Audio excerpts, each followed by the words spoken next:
Hey guys, EG Scary here, and tonight we're gonna enjoy the fire as I remain trapped here at the haunted lake.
Salwe, what's happening?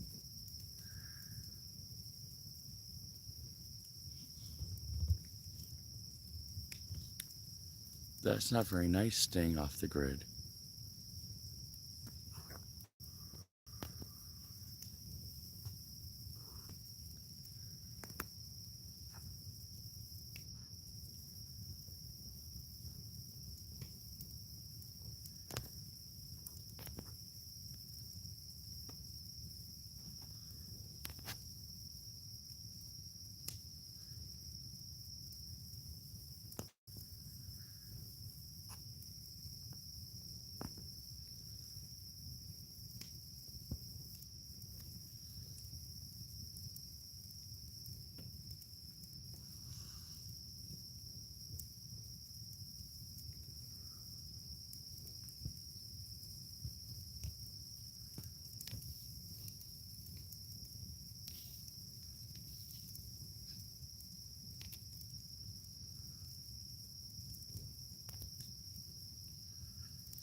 What's up, Salwe? How are you tonight?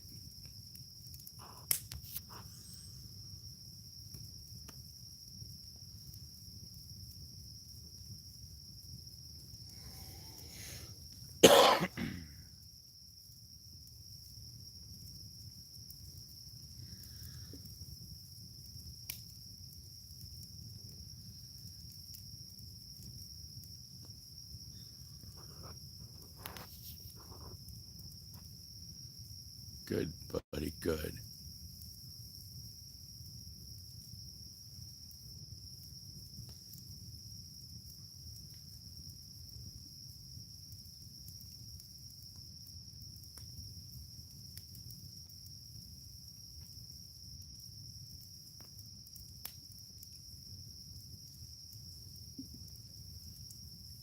That's right.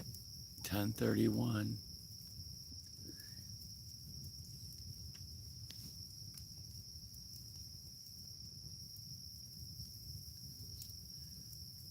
So my truck is not going to be ready for 30 days.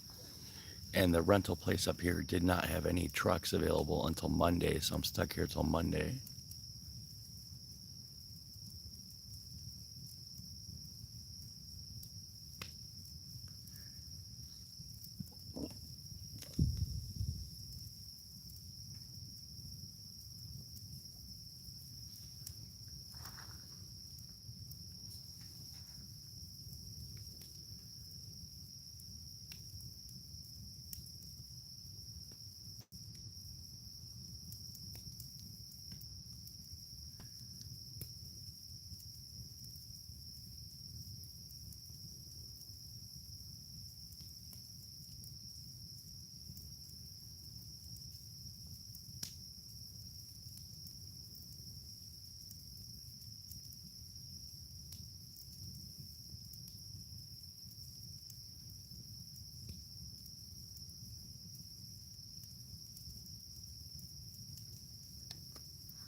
So this story is by Dark Lord 5689,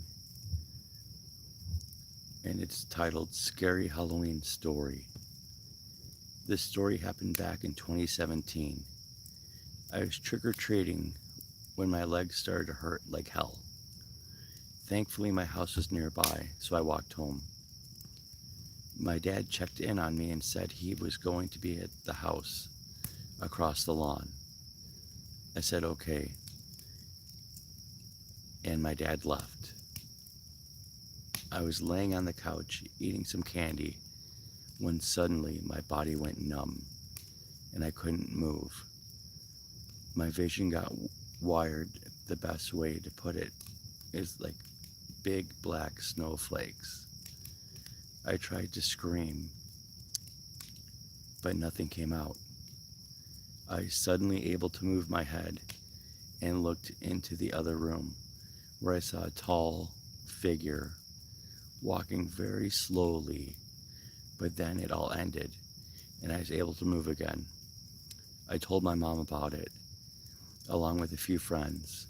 If any of you have any explanations about what happened, please tell me.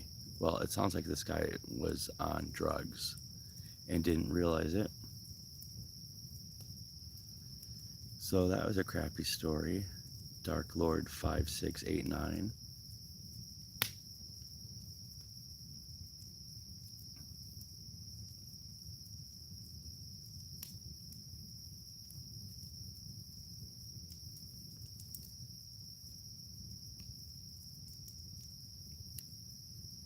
So this story is from Z West 8802, and it's called Babysitting Horror Story. I am a 17-year-old girl, and I work overnight with three girls, aged 11, 8, and 3. But the 3-year-old has autism. Well, it all started when I sent them to bed. Nothing abnormal about that, right? Well, it was 11 p.m., and the 8-year-old's light was still on in the bedroom.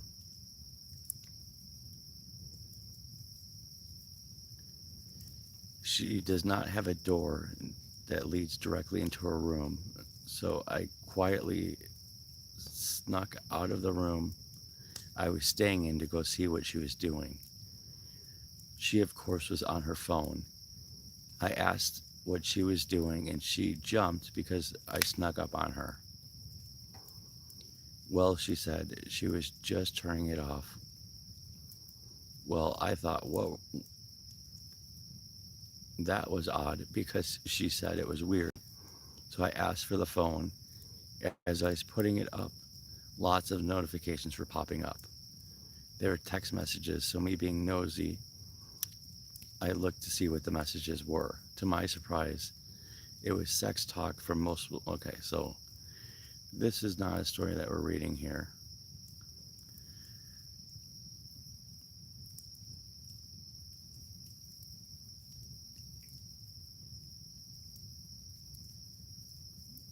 So Salway says, could it have been a form of sleep paralysis?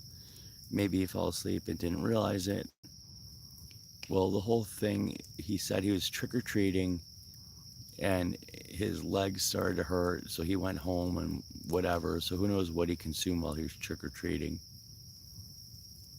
I don't know, it kind of sounded like he's going through like some kind of bad trip, because they've done lots of studies on the sleep paralysis, and they also call it the old hag syndrome, and most of it is bunk. It can be explained, and usually it's explained by like overexertion or being exhausted, or in this guy's case where he's hallucinating, probably bad drugs. I'm a believer, but I'm also a skeptic, bigly. So I just thought it would be fun to find some open source, copyright free, royalty free stories, because I pretty much tapped out all the ones over the last couple days that I have. I have a couple more. I don't feel like thinking really hard tonight.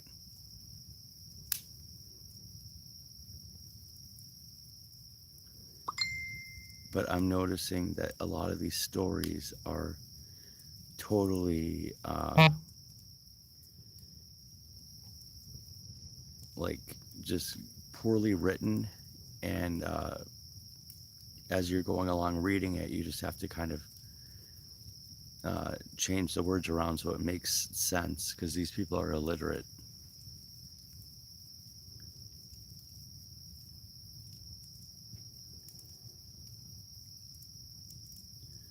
All right, so we'll give this one a try. This is called My True Horror Story.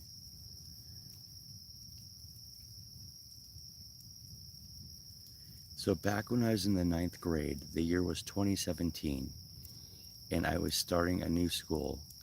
I was a 14-year-old boy, so obviously I had hormones. And for this, I know I'm a filthy scumbag, but I used to... Okay. All right. Nope. Not reading this one either.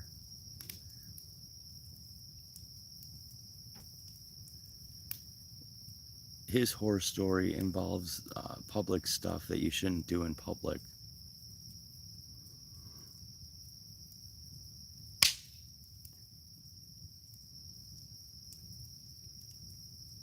All right, so let's try this one out. This one's called The Cemetery. This one's got to be innocent. Yeah, exactly. Way too much information on that one. All right, so this one's called The Cemetery. So hopefully this one isn't filthy like the other ones.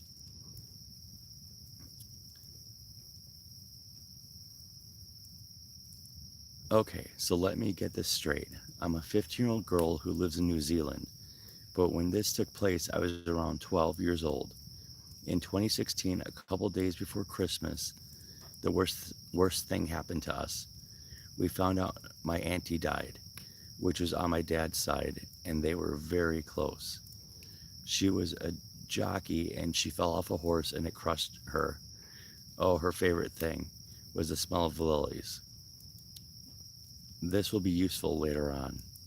Anyway, after about 2 years after her death, we visited her again for Christmas, and we have been here to see her many times. But this time, it felt different in a way. The air was heavy, and I got this wave of dread, and it was so overwhelming that I had to stay in the car for a bit. Once I thought that bad feeling had calmed down, I decided to hop out and look around the cemetery. And as I was doing so, I smelled a familiar smell, like the smell of lilies. And at first, it was comforting in a way. But then I felt like I was being watched, but like I could tell that whatever this was watching me didn't want me here. Like I needed to leave. So I listened to my gut feeling and booked it back to the rest of my family.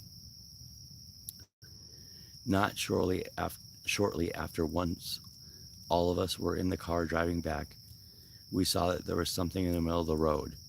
So we stopped, but the longer we stared at it, the more we released it. The more we realized it was my auntie, and she looked worried. And about 2 seconds later, a car comes flying by at full speed, and then she disappeared. I'll tell you now, it scared me, and I couldn't sleep that night. But the longer I thought about it, and the more I realized that she saved us that day, that she was really looking over us. Thanks for reading. I just had to get this off my chest. And this story is 110% real, and it's still vividly stuck in my head till this day. All right, so that was the first not filthy story that we found.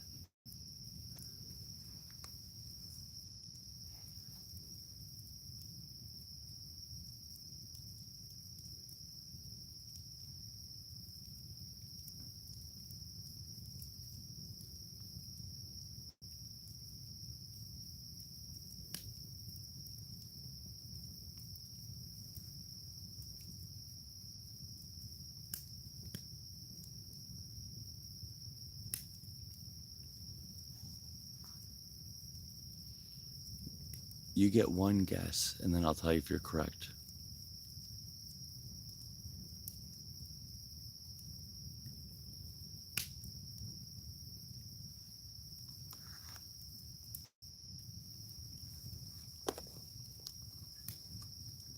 Dang, dang, dang. I had all these really cool stories, had awesome titles, and I realized they're all written in like the King's English, and I don't do the best at reading those. I can't do an accent for the life of me.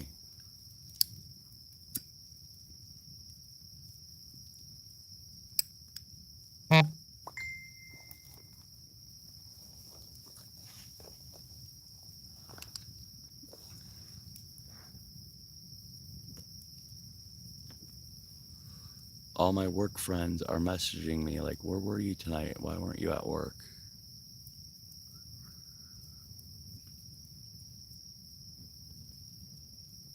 But Sawe, you nailed it on the head. Reddit.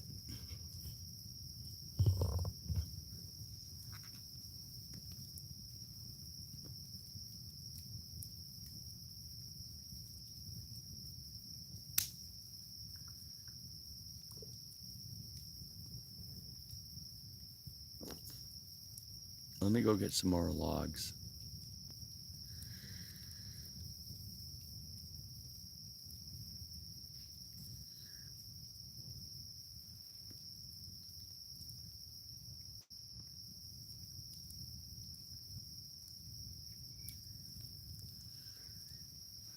Zawe, do you have any stories tonight? Not to put you on the spot or anything.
All right, brother, you think of some? That'd be awesome.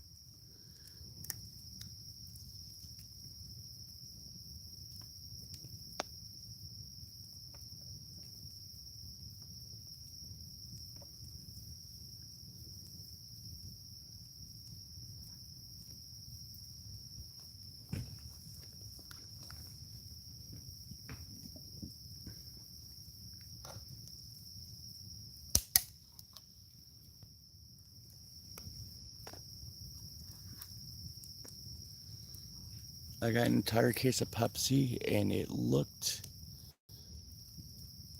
fine, but you can't even tell it's too dark. But the cans are all crushed, so I literally had to pop it and then pop the top open.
So this story is from the Stevie Games, my first sleep paralysis story.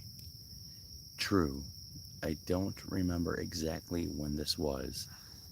I'm pretty sure it was around March of 2018. Hold on a second. The camera's getting too hot.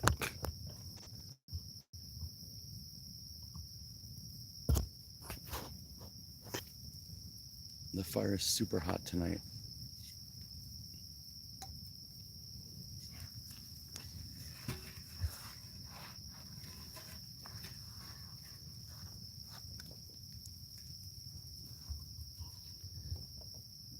All right, so hopefully I moved us far enough back that the camera's not going to ignite.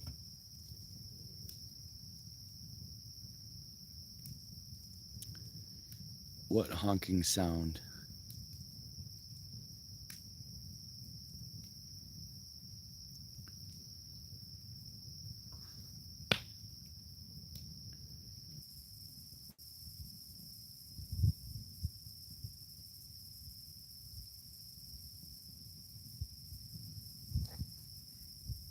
And we're back.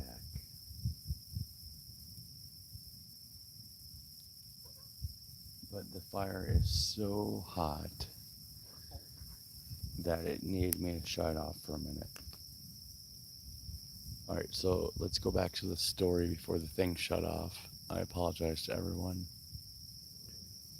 True, I don't remember exactly when this was. I'm pretty sure it was around March of 2018. I was 12 years old and in seventh grade. I often listened to or read scary stories online about things like sleep paralysis, but I had never thought it would happen to me. So before I had woken up, I was having a strange dream. I was playing Counter Strike, but it felt like I wasn't playing it at all. I was shooting some targets and then I blacked out for a second. I woke up on the main road that goes into my neighborhood and saw that the road was gone. The houses on my street were small, two-story box houses. There were elderly people standing out in front of the houses, all reading newspapers, and the sign at the front of my neighborhood only read BROOKG, with the rest crumbling off. I then appeared at my morning bus stop for school, looking at my phone.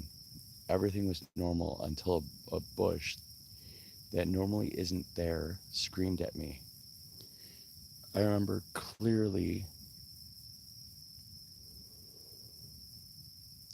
feeling as though this was normal, so I screamed back. We went back and forth until I woke up with the screaming echoing in my ears. I was in my bed, looking against the wall, unable to move. I hadn't realized that I was experiencing sleep paralysis, but was still freaked out by that screaming to fall back to sleep. I lay there not hearing anything for about 5 minutes. I then heard what sounded like heavy boots hitting the ground out in my living room, coming towards my bedroom area. Just so you know, outside my bedroom, there is a hall. On the left is a bathroom. At the end is my parents' room. And at the end on the right is a door that goes to my living room. The footsteps grew closer, coming to the hallway, and then my parents' room. At that moment, I remembered my dad was out of town on business, so it was just me, my mom, and my 7-year-old brother. I heard the walking start up again and come towards my room. The door opened, and whatever was out there came in, walked, walked to the side of my bed, and stared at me. I closed my eyes and began to pray. I'm not really religious, but it's one of the only things I could have thought to do. After what felt like hours, I tried to turn over to look, and see if anyone is there. I roll over with my eyes still closed and appear to anyone as though I'm still asleep. I begin to open my eyes and begin to squint. The coast is clear. I crawl out of my bed slowly and look at the clock. 4:14 a.m. Dang, I got school tomorrow, I thought. I tiptoed over to my door and I grab a decorative oar my mom put on the wall in my room and walk out into the hall. The light in our living room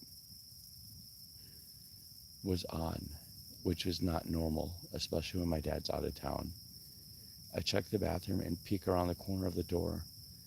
Nobody. So I make a silent sprint to my mom's room, putting the oar down on the floor. I shake her awake, quietly whispering her name. Mama, I think there's someone in the house.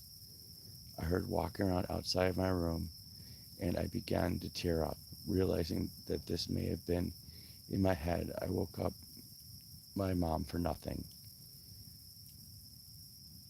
It's all right. We can go check out the house real quick. I grab the oar and we go check the house with my mother.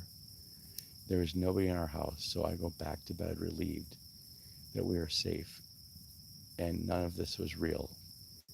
I haven't had sleep paralysis since, and I'm glad it wasn't worse. The story seems like nothing compared to some of the other stories out there.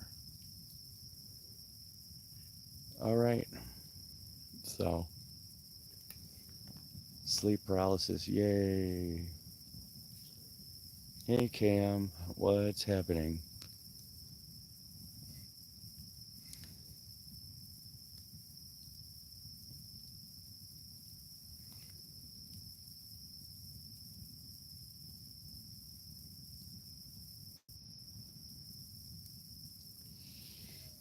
Culver's is hit or miss. Sometimes it's delicious and sometimes it sucks.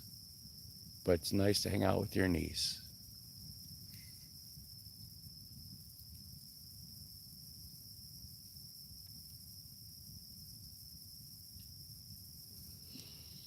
Okay, Cam, sounds good. Well, you might want to stick around for a second because Sawi's got a story.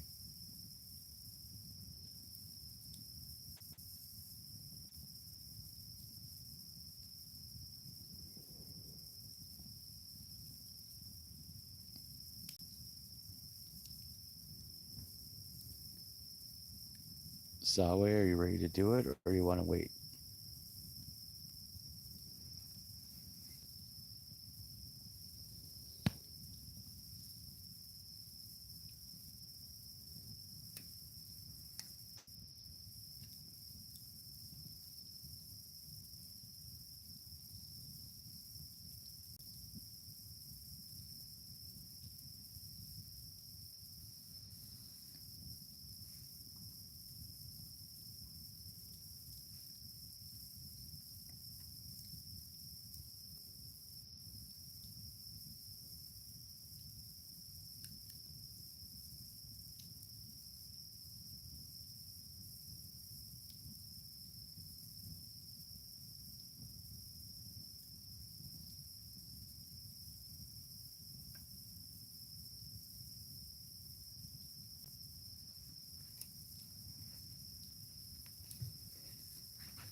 All right.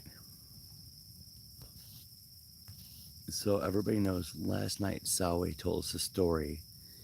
He was visiting a relative in college at Lake Ontario, and they stayed in a pretty nice hotel that had a balcony. And Sawi was looking out over the balcony at Lake Ontario, and he saw like a gray hump come up from the water, and he took pictures of it. And then over time, his camera changed and it didn't save, and so he doesn't have the picture anymore. So tonight, he's going to share more.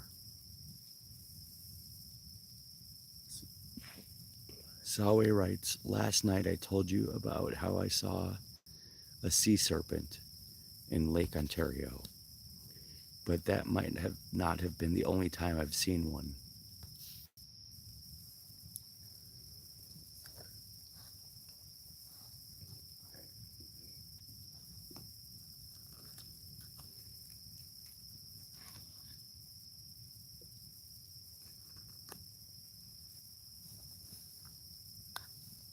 So while we wait for him, it's a moonless night, and I wish you guys could see.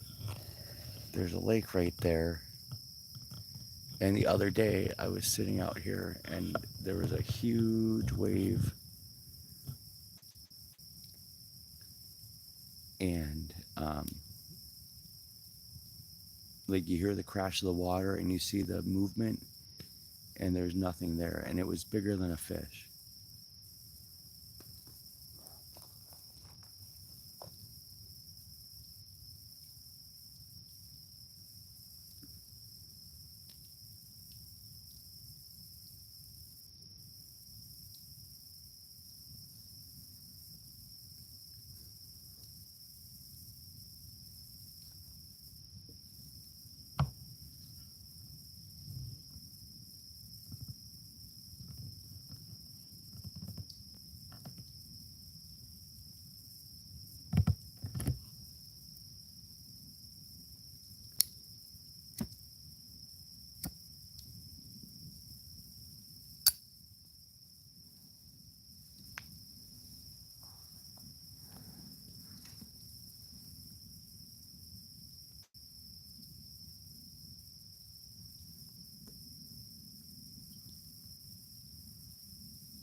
From Sawe.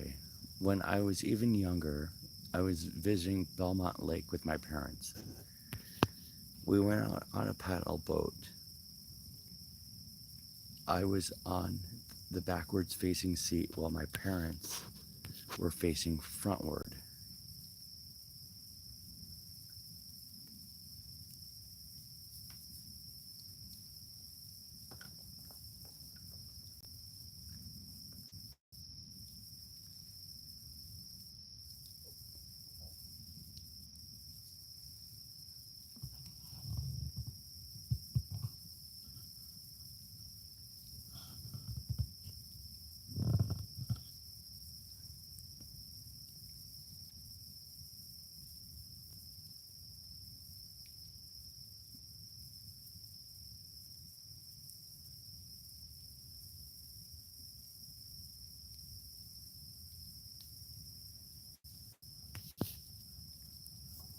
Sawe says, when we were in the middle of the lake, I saw something in the water.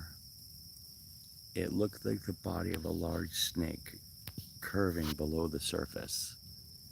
I tried to tell my parents, but they didn't see it.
Sawe says, It could have been an optical illusion, and Belmont Lake would be the last place you'd expect a sea serpent, as it has a maximum depth of 4 feet.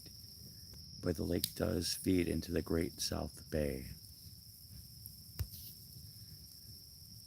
Anything's possible.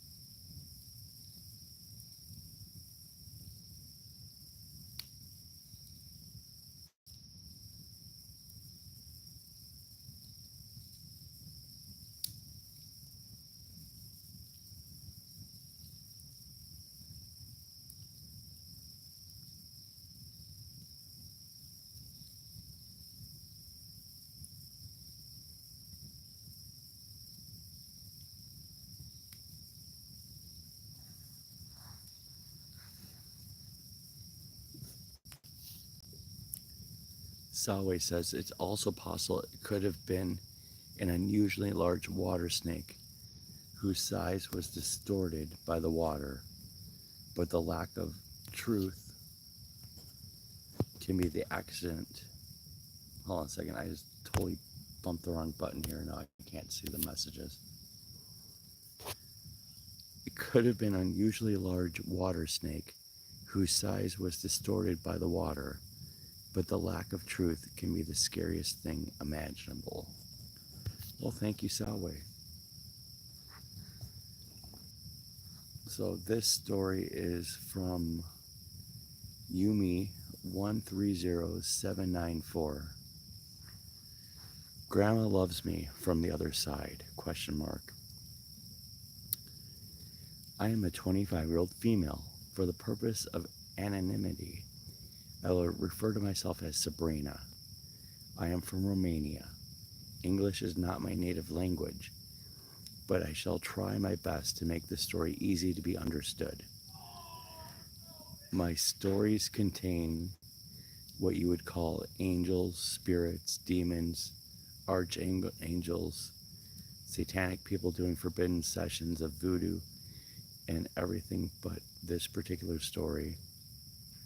I sort of believe this is not necessarily a bad encounter, or so I lie to myself sometimes.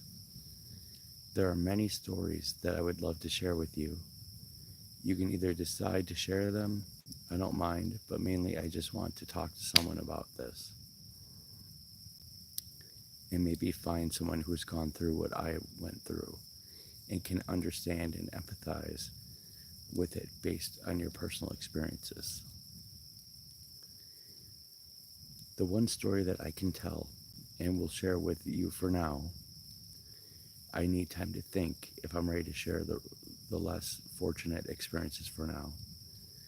I live in Romania. Our country has Orthodox religion, basically very similar to Christianity. We believe in God and Jesus Christ, with the small certain similarities and differences. For example, I don't know if it's the same as Catholics, but we do keep the deceased for a night. We call it the sleeping duty or guard night. We do not take that body out of the house he or she has lived in for their entire life in order to help the spirit find its way to heaven easier. The next 2 days, as we bury the bodies after 3, we take the body to the church where the loved ones, but not relatives to the deceased, may come and pay respects to that person. After this process concluded, we bury the body at the cemetery where the priest will chant prayers, helping the spirit of the deceased understand that he or she is no longer amongst the living, as Romanians are very spiritual people and believe in the afterlife. Spirits and even bad spirits that linger the world, unable to move on. Understanding this is important to us is, this is written very poorly, so I'm trying to fix it as I go. Understanding this is important as the story is pretty detailed in itself. I had 5 grandparents, 3 grandmothers, and 2 grandfathers. My first grandfather, we shall call him Michael, died when I was 6 due to a heart attack in August of 2007. He raised me, and his death marked my life ever since because I couldn't grasp the significance of death. I would frequently dream about him, his messages, his signs. I would hear him in my dreams as he would guide me to be a good person, and so on. But even then, as a child, I knew what was a dream and what was reality. His wife, whom we shall call Anna, was my adoptive grandmother, as my real by blood grandmother named Margaret has died when my mom was 2 years old due to an abortion. I'm not sure if she was trying to abort my mother or a third child, since my mother has a brother and she was the second child during the communist years, 1946 to 1989. Romania had a strict law regarding abortions, and women would abort the fetuses on their own in the privacy of their homes by themselves, as no medics would agree to help with the procedure due to fear of being sentenced to life in prison. She died of sepsis, and my mother grew up without a mother until the age of 6. Needless to say, I never met her or knew anything about Margaret, my blood grandmother. But this story is about my grandmother, the adoptive one, named Anna. She was a very spiritual, wise, kind-hearted, and intelligent woman. She never had children of her own. She adopted my mom and uncle. Their names aren't important for the story. My grandfather, Michael, was only dating my grandmother, but after my mother had met her on a family visit on her side in Moldova, it's a town in Romania, they got married soon after. My grandfather was a military general, and raising 2 children of 6 years and 13 years was hard. How they decided to get married? Well, it was thanks to my mother, because as soon as she first saw Grandma Anna, she went straight to her at the age of 6, raised her both arms up, and asked in a jolly child voice, "Hi, my name is Krissa. Would you like to be my mommy?" My grandmother burst into tears, picked her up, and immediately created a connection with my mother, with whom she raised and loved as her own. It was not the same for my uncle, as he was 13 at that time and knew his own mother, Margaret, who had died, and why. He denounced her and made her life much harder. After raising my mom and uncle, my uncle had 2 children of his own, a boy and a girl. So this story says my uncle had 2 children, and it says of her own, a boy and a girl, and then it goes on to say she. So I think instead of uncle, I think this lady means aunt. But anyway, so she raised the girl. When the boy was born, she had a calcium crisis that made her faint and hit her head. She refused to raise my cousin afterwards. As she was afraid, she would drop the baby while she was holding it. My uncle never forgave her for that and hated her even more. When I was born, I was the light of her life, and she loved my mother from the moment. And my grandfather Michael adored my mother because I am a replica of my mother. Same eyes, same face, same body, shape. They immediately took me in and raised me because my father worked 3 different jobs, and my mom was a pediatric nurse and worked in shifts. I loved growing up with her. Like I said, she was an extremely spiritual person. She loved to meditate, and she would tell me about her dreams, and she taught me how to decode them. and what they meant. She told me about ghost encounters she had had in her life and always told me not to fear any spirit that comes close to me in my life because ghosts see us as beams of light guiding them to God when they are confused. Yes, that was my grandmother Anna for you. She did this until I was 18 years old. We were very close, and when I was living 5 minutes away from her, I would go visit her daily, sometimes sleep at her house. Her hobby was to read the future, and in some cards she had owned not tarot, but normal cards with inscriptions such as encounter with mysterious man, beware of crying child, careful dangerous woman. I can give you photos of the pack, but it's just words there in Romanian. But I can translate them for you if you wish. Also, I would like to have to go to my parents' house since I have moved there. So this story is boring me. I don't know if it's boring you guys. But this is going on and on and on and on and on. I don't think anybody cares about this Romanian lady's family. So,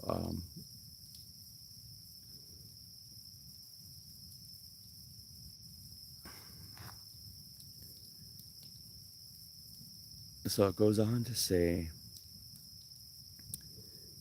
that Anna died, her grandma. She put a letter in her grandma's coffin, kissed her forehead, and watched her go on her last road. My mom knows about the letter. She has asked me about it and why I wrote it. After the funeral, I get a phone call from my grandmother. At first, I thought it was my father, as he would still use her phone and let other relatives from other countries know she had died. So normally I answer the phone and I hear something unimaginable, impossible. I hear my Nana, Anna. I believe her voice. I hear her voice clearly. I hear her laughing voice with intermittence and static occurring. Whenever she would pause, it was a soft, fading voice, but nothing scary, nothing fearful or intimidating. It made me feel like she was indeed there. But I admit the whole situation did freak me out. She said to me, "Hello, dear. I called to let you know I passed. The message is, I love you." I couldn't reply as the phone hung up right after. It left me feeling so vulnerable as I thought maybe someone is playing a sick joke on me. But it couldn't be that. I saw my Nana be buried myself. I saw the coffin be sealed. I saw the letter inside the coffin that I placed.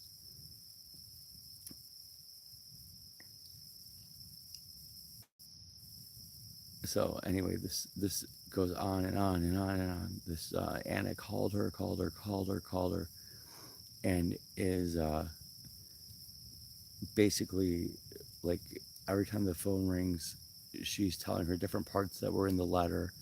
And this woman saw the letter get buried in the coffin.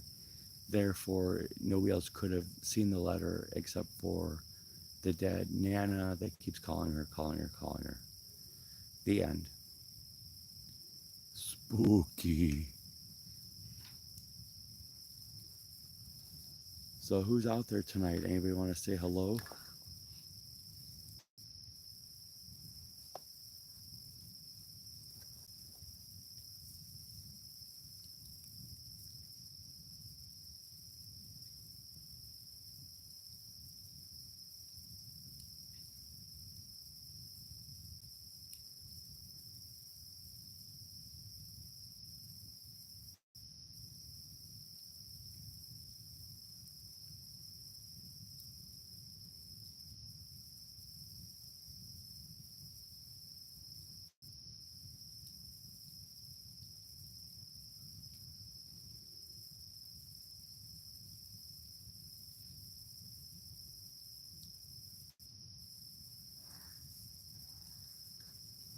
It says there's 6 people watching, but nobody wants to chat. Is Sawi still there?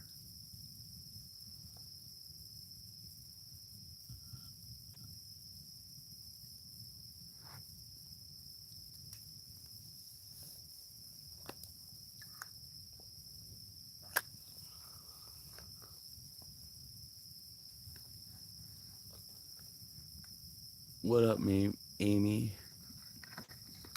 You got me, dog. Sweet. Do you have any ghost stories, Amy? Hey, Casa Boo is in the house. Salwe's still there. Awesome.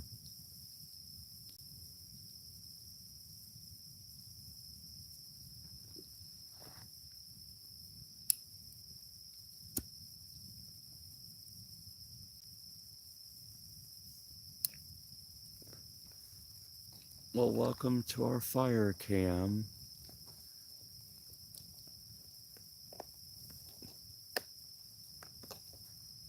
So, Cam, you weren't here last night, but Ferret's friend is Casa Boo.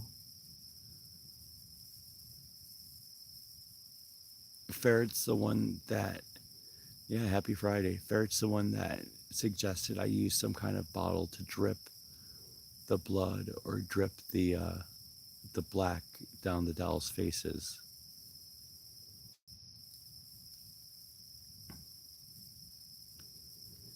Amy, I'm doing good. I can't complain other than being trapped at this haunted lake. And it's so cloudy, there's no moon tonight. So I can't even show you guys the lake.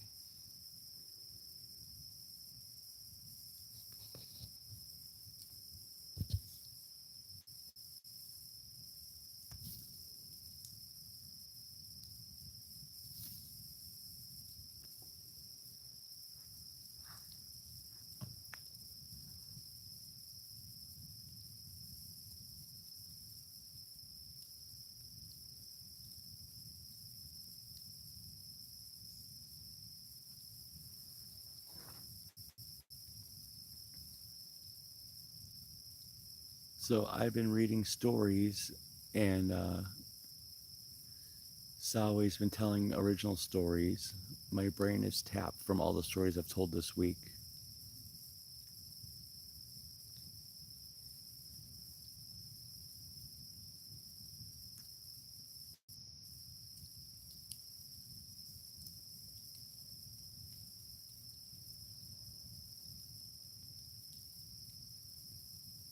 It's all good, Amy, no worries.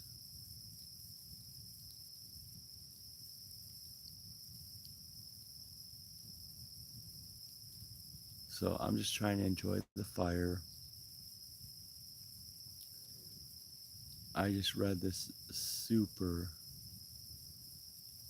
boring story that sounded like it had potential, and then it just wound up sucking, so I skipped it. It was about 10 pages long.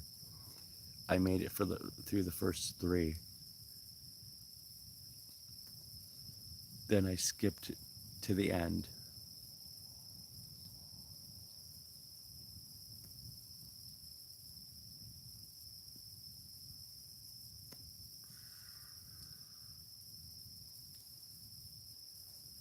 Well, you gotta put the groceries away. You don't want the ice cream to melt.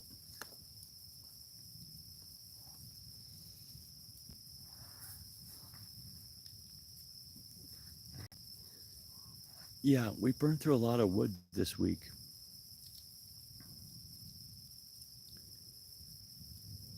So I started reading one story that was very, like, had a lot of potential. Then next thing you know, the guy's diddling himself in the story. Disgusting.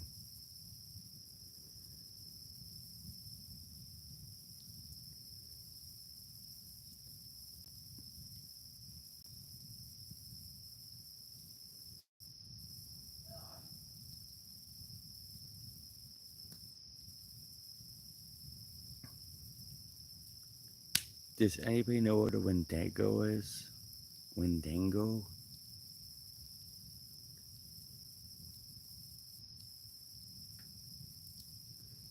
Yeah, his scariest story is that he was doing it in public, and that was terrifying to him. All right, so this is a Wendigo, which I'm sure I'm saying wrong, broke into my house. So this story comes from Blood Hunter 62. Before I begin, I'm a 16-year-old male. About 3 years ago, I was in Virginia visiting family over summer. We were right outside the DC area and staying in a 2-story house near the freeway. On the other side of the freeway was a forest. So my mom, her boyfriend, and I were all staying with the boyfriend's parents. We had brought some night vision binoculars and decided that tonight was a perfect time to use them. So after dinner, we went and geared up and headed outside. We passed under the freeway and headed into the woods. When we got about 5 minutes into the forest, we sat down our bag and take out our binoculars. My mom looks around with them for a while, seeing a few squirrels here and there. She gets tired of them and passes it to me. I look around for a while, being careful not to look at the freeway because was afraid of getting blinded. I spot something behind a tree about 50 feet to our left. I concentrate on it, trying to figure out what it is, but it looks pale. It looks to be a pale, bald, anorexic man looking straight at us from behind the tree. As I get a bit uneasy, but I'm hesitant to believe it's really there, I ask my mom's boyfriend to take a look just in case. To my despair, he too sees it. He describes it in much the same way as I did. Now, my mom's boyfriend is a former amateur boxer and trains MMA almost every day, but neither of us wants to stick around with that thing. We start heading back to the house, crossing under the freeway. We take another look behind us as a car comes by. All three of us see it, glowing eyes lit up by the headlights on the other side of the freeway. We say, fuck that, and head back to the house. Then we get back to the boyfriend's parents' house. The parents are asleep, and my mom and her boyfriend go upstairs to the guest room. There's only one guest room, so I have the couch downstairs. I'm a little bit too excited after seeing the thing in the woods, so I end up staying up all night. Around 3 a.m., I'm watching TV, and I start hearing footsteps above me. I immediately remember our earlier encounter and panic, as I am little. I try to calm down and tell myself it's just one of the dogs, or maybe someone who couldn't sleep. I keep hearing the footsteps for a while until I hear the doorknob jiggle. I find it weird that they're trying to open a locked door, but try to ignore it. They stop, walk around for a few more minutes, and then it's quiet again. I stay up until the sun starts coming up and then pass out. My mom wakes me up and I remember the footsteps from the night before. I describe what happened and I ask if one of them got up at any time. She says no, and I think it must have been one of the dogs. That is, until she tells me the room above me is the office. No one was in the office and the door stays locked at night. My heart sinks as I piece it all together. I don't know if it was that thing for sure, but I think it was. I've done a lot of research since then, trying to figure out what it was that I saw that night. I found two creatures that seemed to match it. I think it was either a skinwalker or a wendigo. Whichever one it was, I'm just thankful the door was locked. I know I wouldn't have been able to fight that thing no matter how tough I am.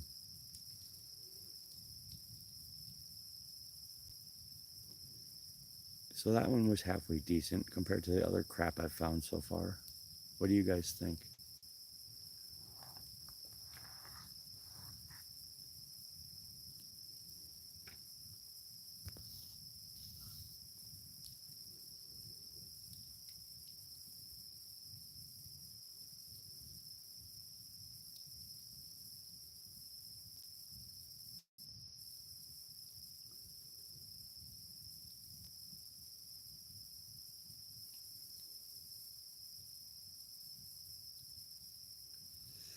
Yeah, pretty much any creature at your door. Nope.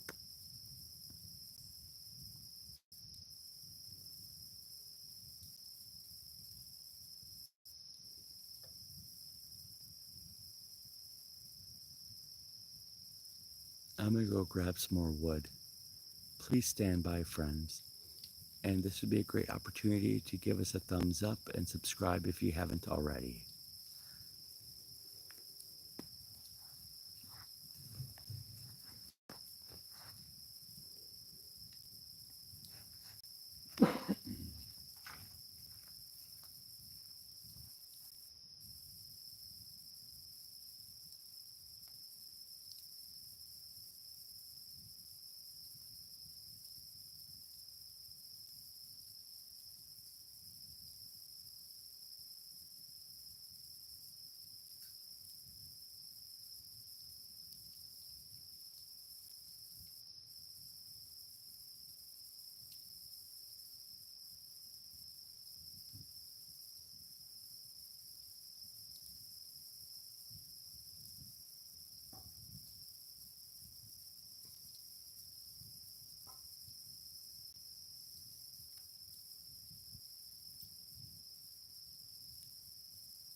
Yeah, I realized as I was reading the story the Wendigo.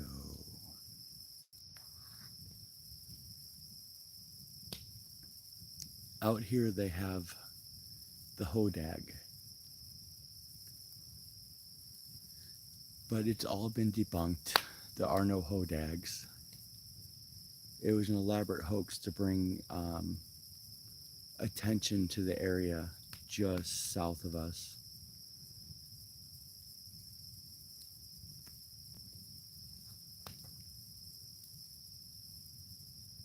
And they kind of made the Hodag into a cutesy creature.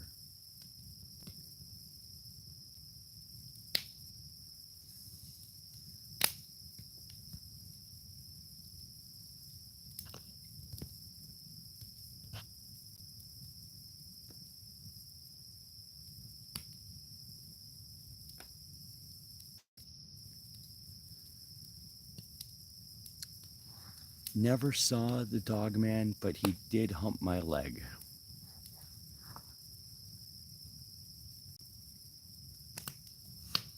But bump. Yeah, no, I've never seen the dog man. I went to the Pine Barrens of New Jersey looking for the Jersey Devil. Didn't see him.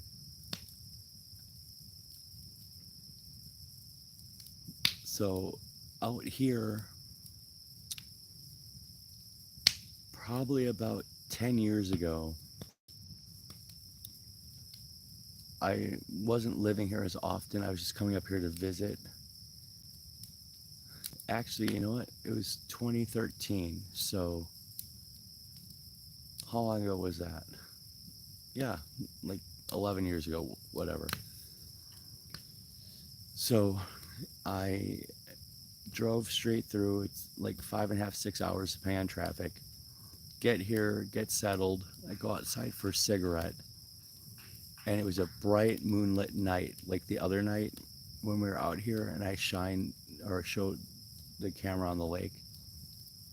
Anyway, so the way this lake is set up, you drive in, you're driving through the forest on a gravel road, and looking up the driveway when I was outside smoking, in the moonlight, I could see.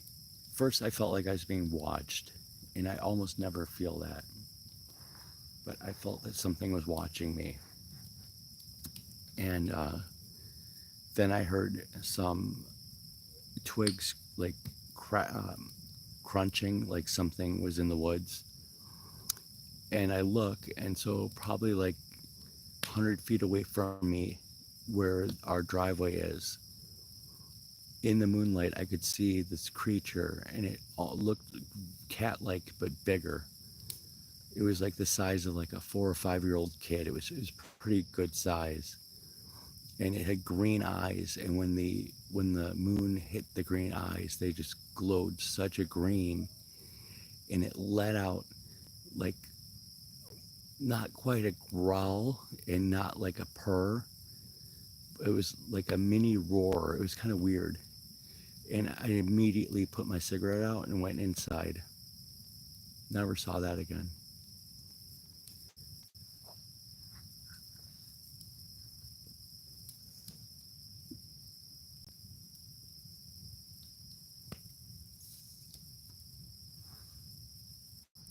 So that would probably be my closest thing to seeing a cat man.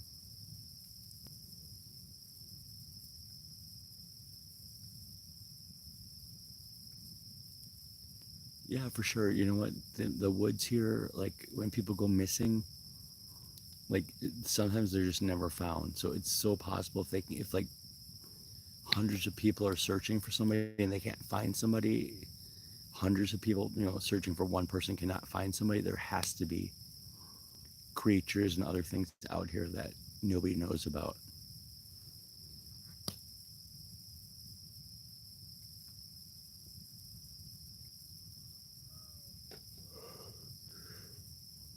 Oh, excuse me.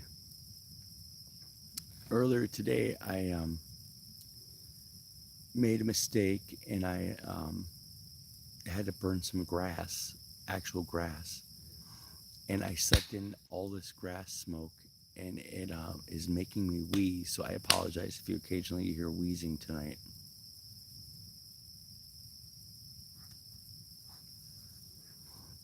But on this lake, I own my own property. My family owned a property across the lake from me. And it's a long story why I don't have that property. However, when I was a little kid, I was staying on the dock with my father, and we were looking at the constellations, and he was pointing out the Big Dipper and the Little Dipper. And out of nowhere, like this silent craft, you couldn't really make out what the shape of the craft was, but it made this bright yellow beam in the woods in front of us. And my father always denied that he saw it, but I saw it, and I often sit out here looking to see if it comes back. I only saw it that one time.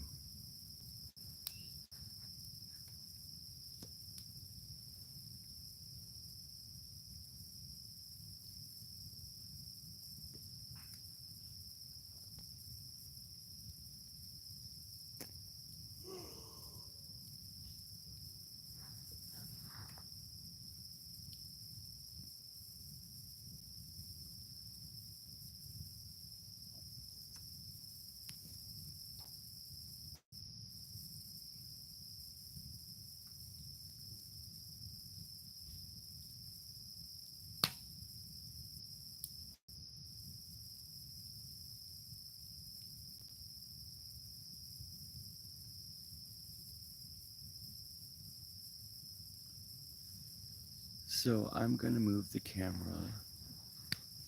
this back kind of where it was. Hopefully it cooled down now. KM, you missed the camera shutdown.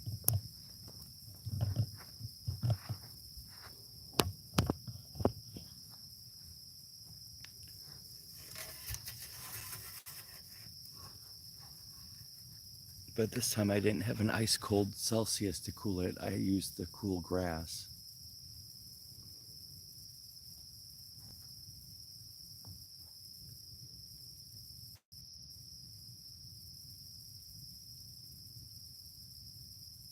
Yeah, no, definitely too hot. Nothing to do with spirits.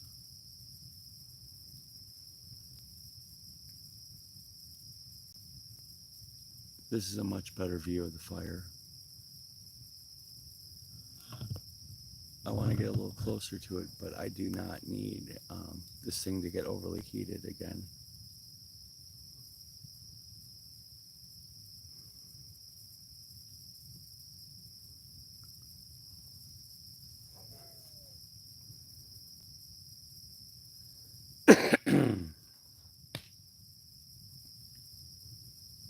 So the moral of my grass story is just don't cut the grass, and then you don't have to burn the grass, and then you don't have to inhale the grass.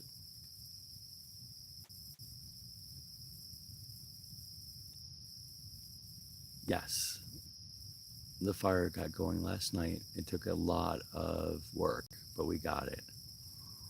I think that last night was just super humid, or I was like under a black cloud having a really bad night, and nothing was going right.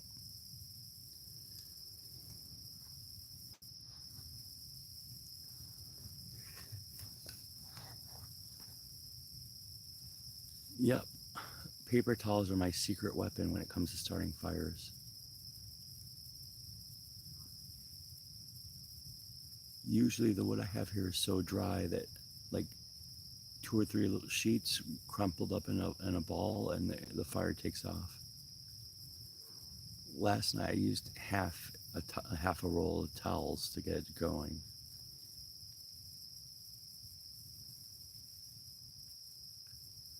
I almost had to use a cheater log.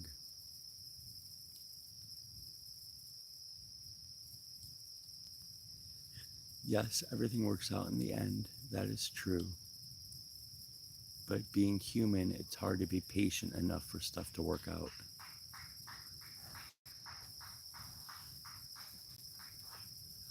And tonight I have neighbors, and apparently they're watching a game, and they keep clapping and wooing and eyeing and whatever. So I apologize if there's any external noises that you're hearing. It's not phantom fans, it is real people drinking beer and watching some kind of sporting event on the television.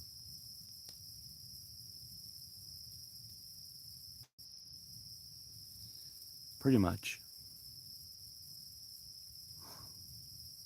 The good thing is I've owned the property long enough that I've known these people since like this kid was like a kid, and now he's over 22, so he's old enough to drink, so don't have to worry about them. These are the people in your neighborhood. In your neighborhood.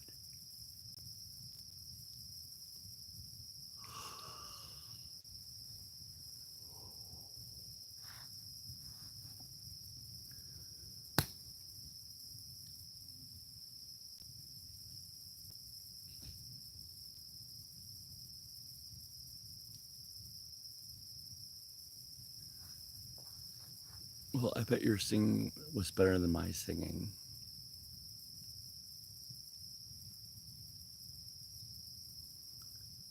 Sawe, KM is saying hello to you.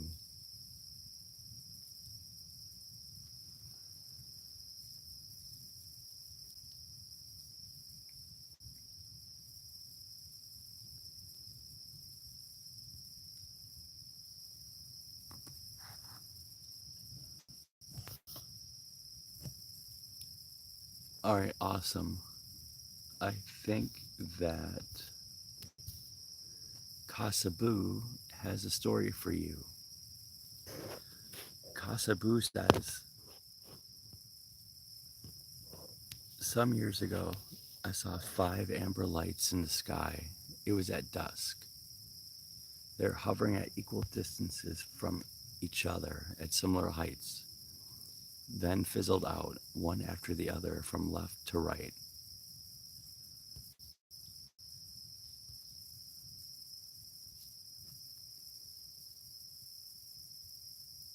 Yeah, Kasabu, that was pretty cool.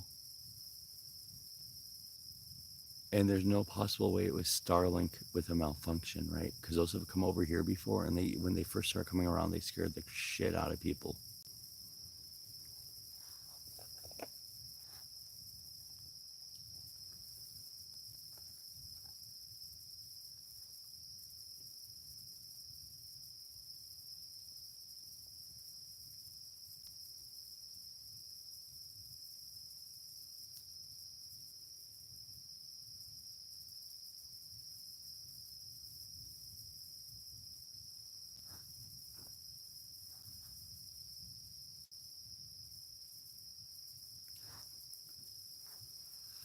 So my Halloween setup this year is completely. I'm deciding if I'm keeping the electric chair or dumping the electric chair. Now that I have people staying with me on the first level, I think that they're going to be going crazy every 30 minutes when the electric chair goes off. Okay, so Kasabu says, I'm not sure it was amber glowing color that threw me off. Yeah, like fire in the sky.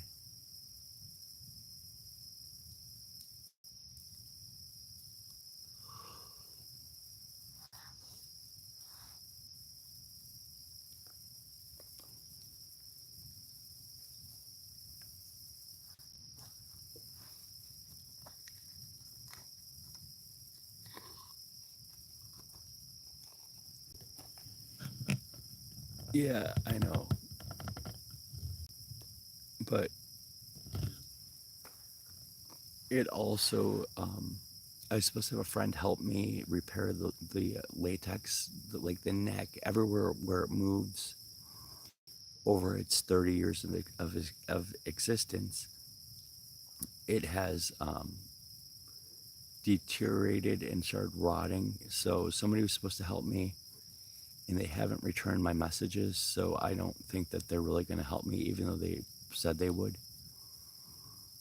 So we'll see.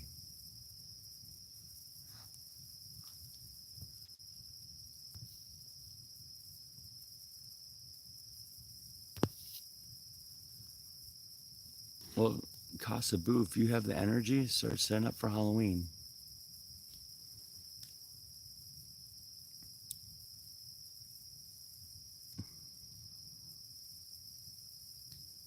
It has had good use, and I was thinking about changing the room into something else.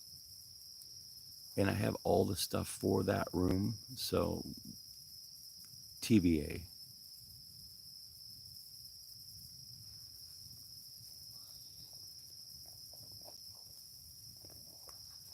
But then on the other hand, if I don't have the electric chair, then it's kind of like just like everybody else's. The one thing that set my display apart was that I had an electric chair. So I'm not knocking other people's displays, but it just is what made mine unique. Because I could, when people were talking about displays, I knew they were talking about mine when I heard the electric chair.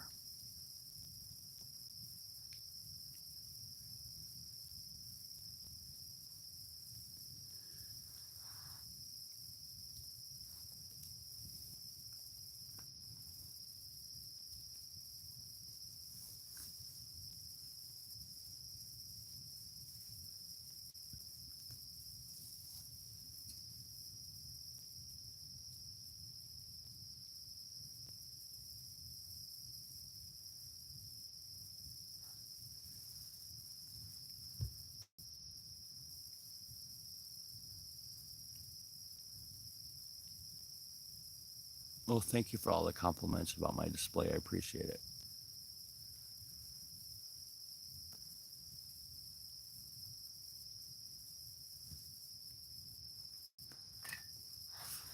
What did you have at Culver's tonight? Did you have dinner or just dessert?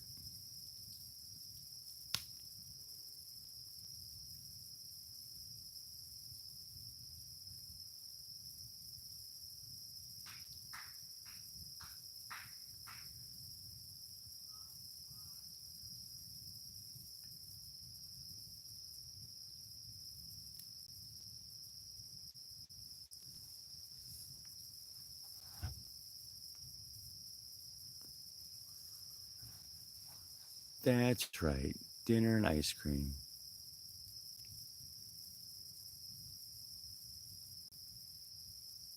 I like, they only have it in the summer, but I like their lemon chillers or whatever with the lemon sorbet. I get it with the raspberry. It is very good.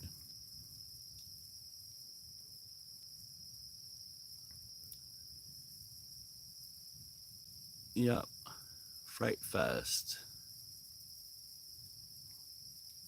Somebody was telling me that they were at Six Flags recently and they saw them setting up the giant pumpkin in town square for Fright Fest.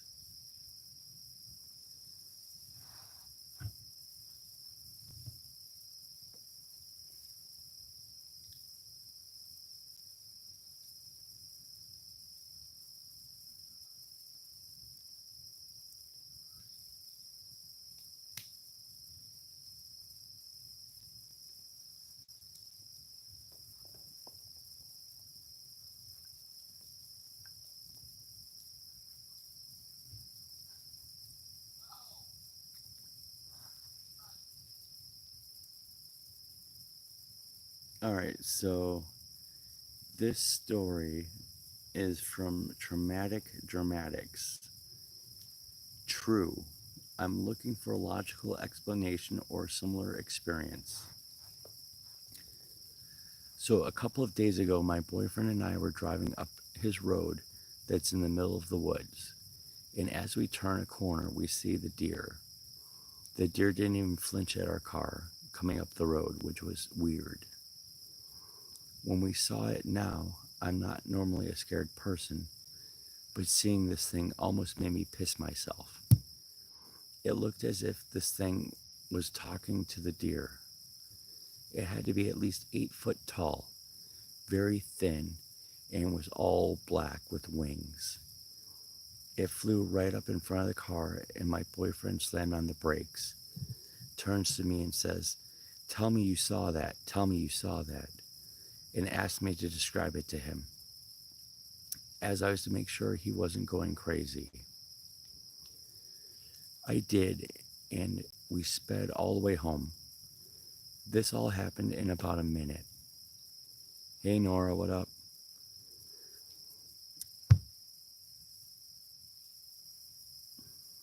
This all happened in about a minute, although it felt like longer. I was telling my dad about it, and he saw the same exact creature years earlier at my sister's bus stop. He tried to convince my sister it was a garbage bag or something, but my sister's response was, "Daddy, that thing was too fast and too big to be a trash bag." And all my dad could say was, "I don't know." If anyone has an idea of what this could be, I'd appreciate it. I'm very skeptical about these things, and I'm looking for a more logical explanation. So Lily Draws responded, "I'm not 100% sure, but if it's the same creature of sorts, but a while back, my friend talked about seeing a figure with similar description to yours." Well, thanks, Lily Draws, for nothing.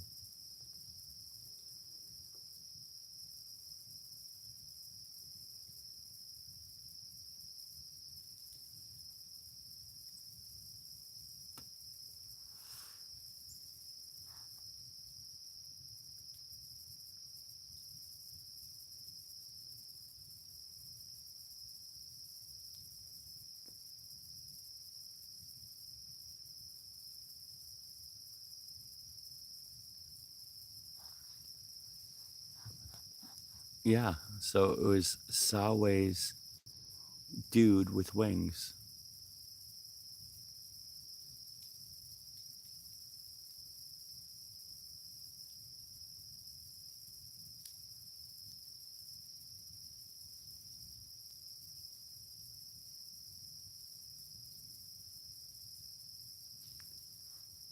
Except for they did not mention the permanent smile.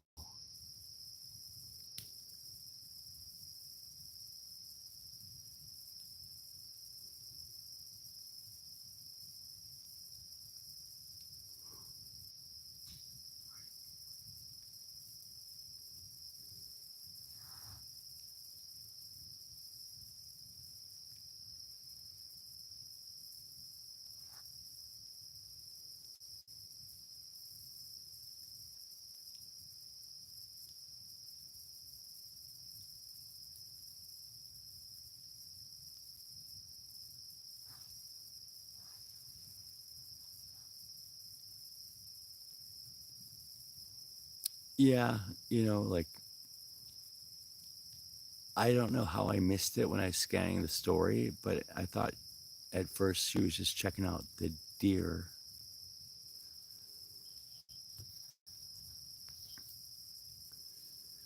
Horror movie recommendations. Well, so the truth is, most of today's horror movies, I turn them on and I turn them off because they're too predictable or they just are annoying. Like the male characters aren't really men anymore in these stories, and I don't know. I just have a really hard time with the new movies, and the old ones. Like there's certain ones that I really like that they're just fun movies. There's no substance to them, and like the ones that I always say that I liked so much are Night of the Living Dead, Dawn of the Dead, a movie called The Midnight Hour. I don't know if you've ever seen that, but it's from 1985, and somebody bootlegged it on YouTube.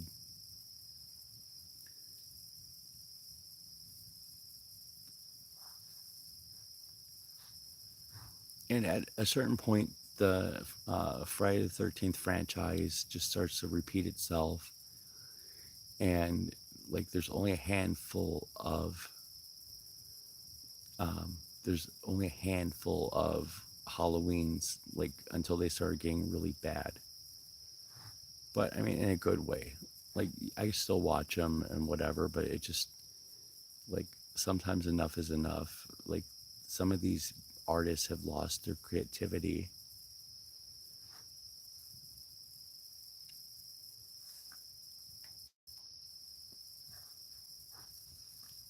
But I'm gonna warn you, the Midnight Hour, it's not that scary. In fact, it's probably not scary at all. It's more like a rom com meets a horror movie, but for some reason, like I've always loved that movie. Oh, I keep forgetting I have to watch The Terrifier because Putin told me to. What up, Jello?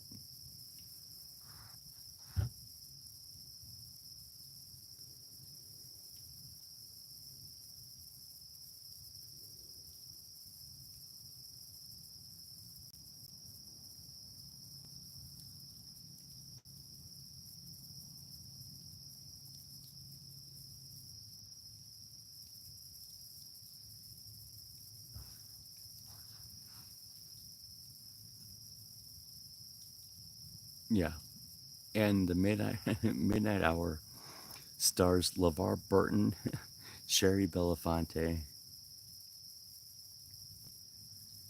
and one of the guys that was in the original 21 Jump Street. I can't remember what the actor's name was,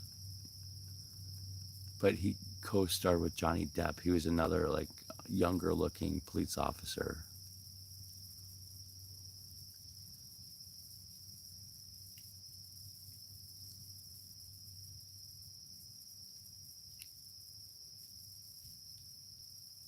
That's right, the Reading Rainbow.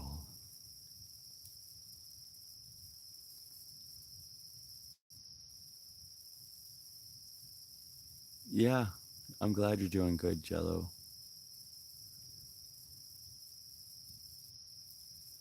I'm doing good too. I have to wait till Monday to get the rental truck, so I'm stuck here in the woods for a couple more days. With paper, or are you texting yourself?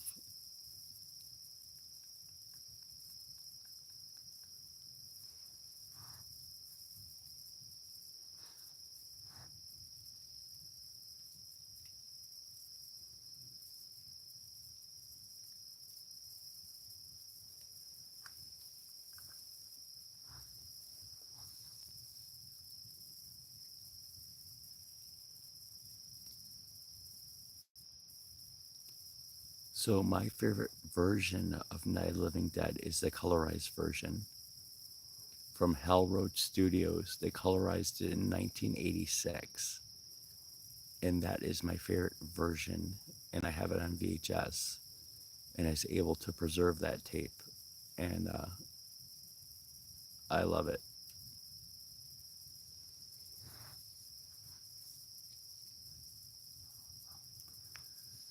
And a true story, in 2013, I went to Halloween Horror Nights, and um, in correlation with Halloween Horror Nights, there was a convention, and at this convention, George Romero was one of the people signing autographs or whatever. So I'm in the Orlando airport, and I hear George A. Romero to baggage claim 5, George A. Romero to baggage claim 5. So I ran over there and he never showed up. But I did get to meet him when he was signing the autographs. And I got to say to him, "They're coming to get you, Barbara." And he laughed. And yes, the remake by Tom Savini from 1990 is a very good remake. In fact, there's a Facebook group of people that really like that remake. And I have to say that Dawn of the Dead remake was pretty good as well. The only thing that annoys me about the remake of Dawn of the Dead is they claim to be in Milwaukee, but when they do the overhead shot of all the houses and every house has a swimming pool, you know that they're actually most likely in California. And I hate it when movies say they're somewhere and they're not.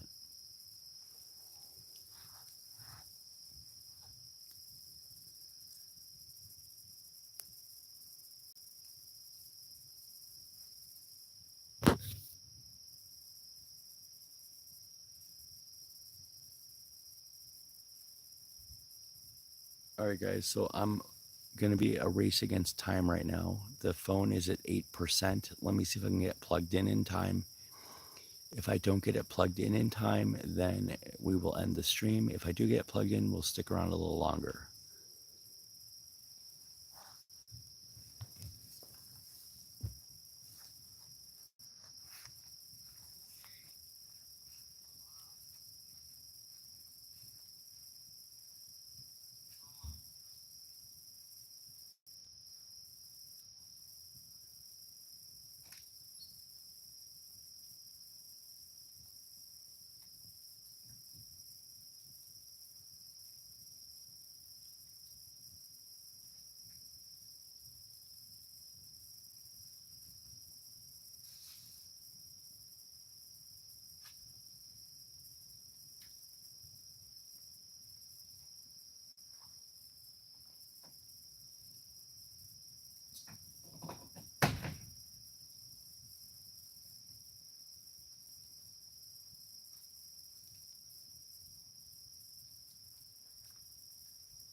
All right, so I think we made it.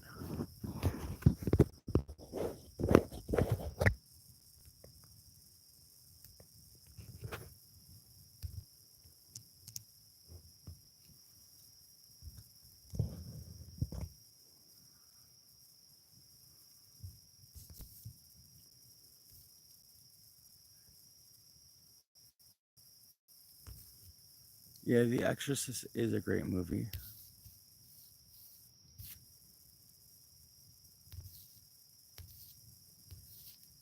We're having virtual s'mores tonight.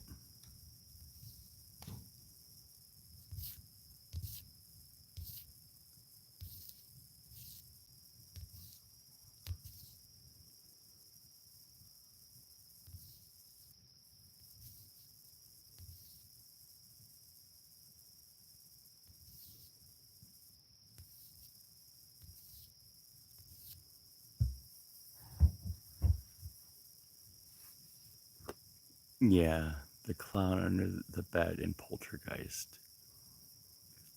And the thing that everybody always loves to say is, did you know in the movie Poltergeist, the scene in the pool, those are real bodies from India?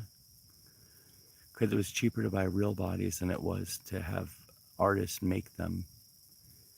And they didn't tell the actors that there were real bodies there until after they filmed it.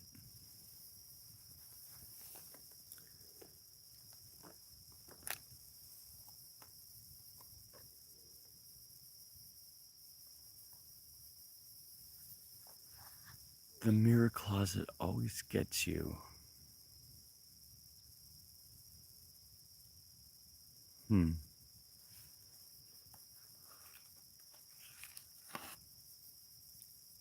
I don't know. I always think about with Poltergeist, you see the clown kind of like fall, and I always think that one of the dolls I'm working on, I'm just gonna see one of them kind of like drop and then come running at me and grab my leg.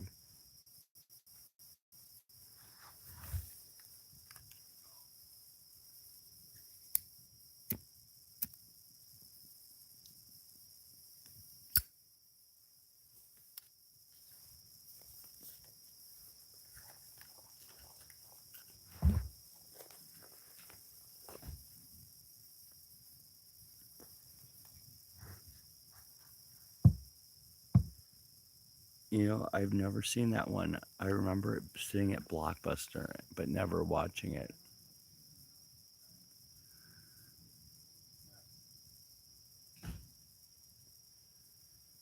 Whenever I see the word puppet, I always hear Metallica in my head. Obey your master.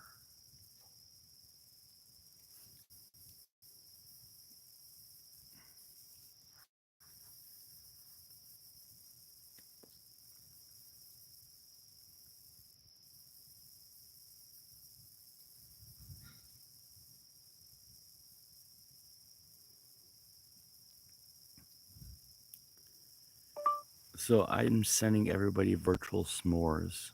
So here's your virtual s'more.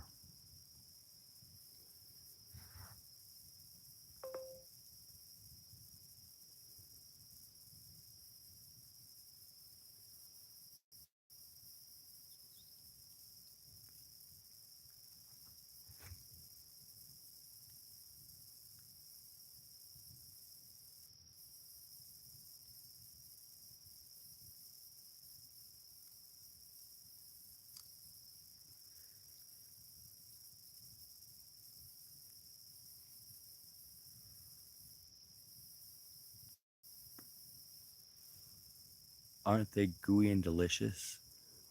The way the graham cracker, the marshmallow, and the Hershey's milk chocolate just all mashed together.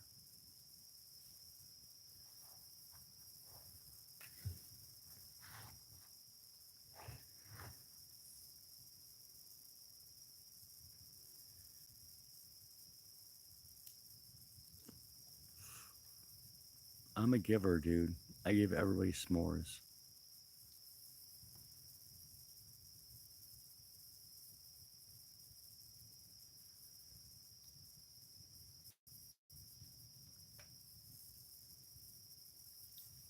I just burned the roof of my mouth.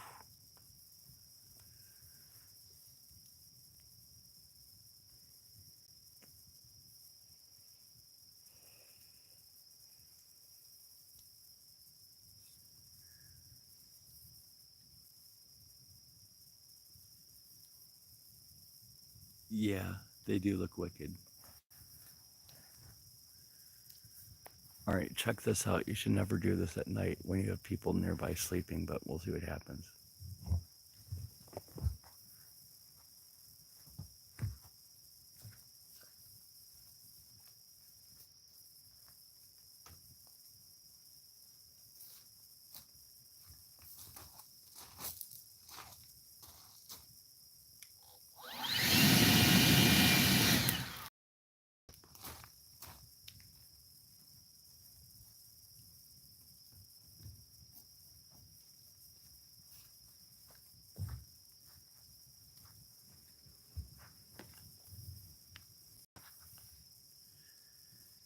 Yeah,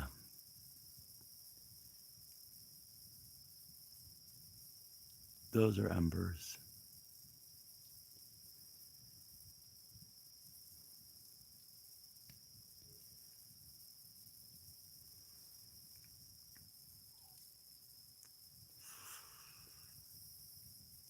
Well, you're here, so I guess it worked. Sawe.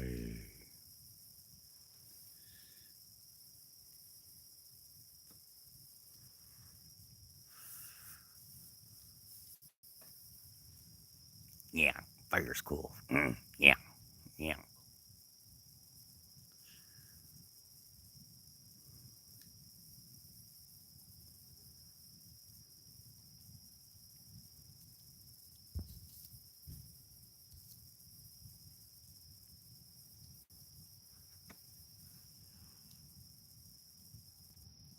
Pretty much.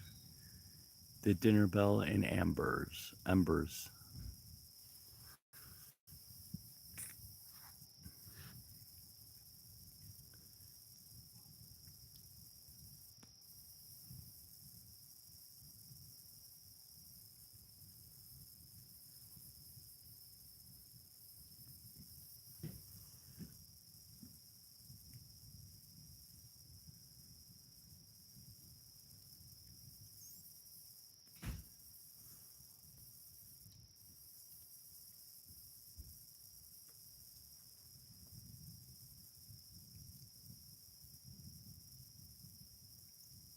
But the fire is nice and peaceful.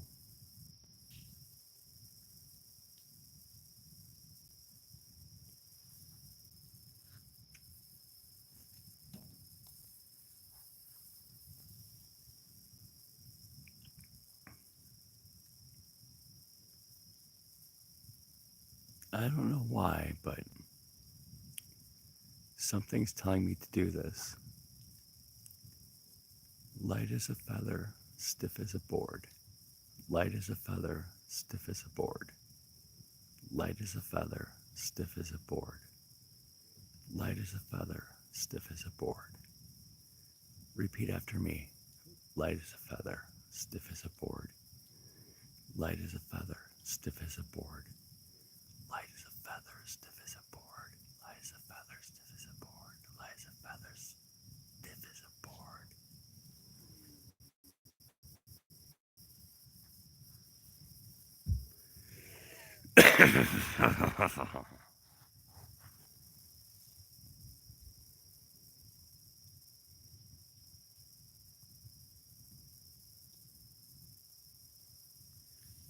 We all float down here. Well, I told that story the other night.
No problem at all. Thank you all for hanging out with me.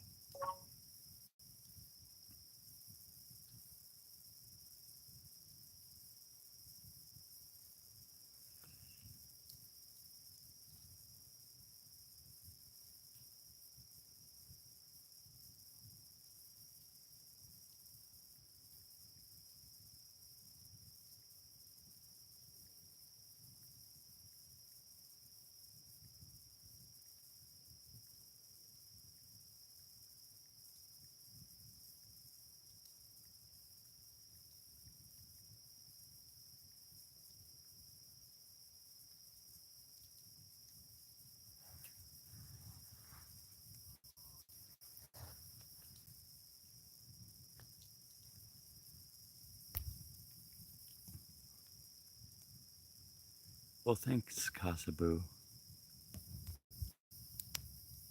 And thanks, Jello Puddin'. And of course, thank you, KM. And no, I didn't bring weed. I can tell you a weed story.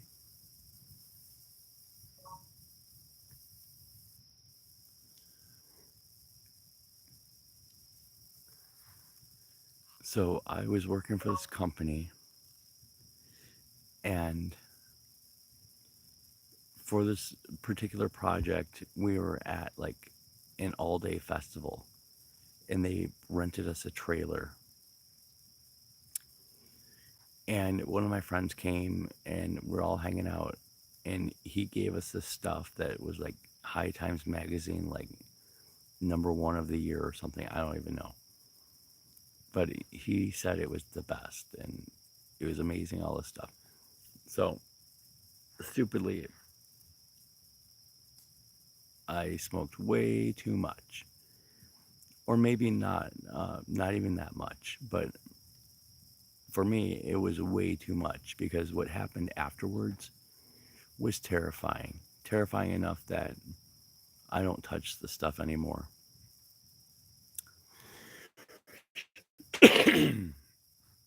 I don't know if it was laced. I don't know. I don't know. But I can tell you this. So I go back to the RV that they had rented, and I'm like completely calm and like relaxing. And as I lay there, I could, like, I laid on my back and I could feel every single like ounce of tissue get sucked into the bed. And then as I'm laying there, I can start to feel and hear in my head, boom, boom, boom. Every single time my heart pumped an ounce of blood, I could hear it, I could feel it, and I could see the blood pumping through my veins. And then I was watching the blood go through all my different organs, and it was making me so freaking paranoid. So paranoid. And then I'm now hearing the blood pumping through my body. I'm watching the blood circulate through my body. And now I'm watching the oxygen as I inhale and exhale. And all this is happening at once. And it just went on and on from there. I could, every single solitary system of your body that you can think of, like I was watching work. And it was terrifying. So terrifying. And I couldn't fall asleep. And this went on for hours. That felt like days. Um, yeah, I had smoked before, and it was never like that. And that was the last time. I have no desire for it. And like, if somebody drives by in a car and I smell it, I'm like, I fucking hate that smell. Pardon my French, everybody. Hopefully, everybody's old enough to hear swears. I try not to swear on the stream or even in the videos. I think this is like my 5th or 6th. I try to keep it family friendly.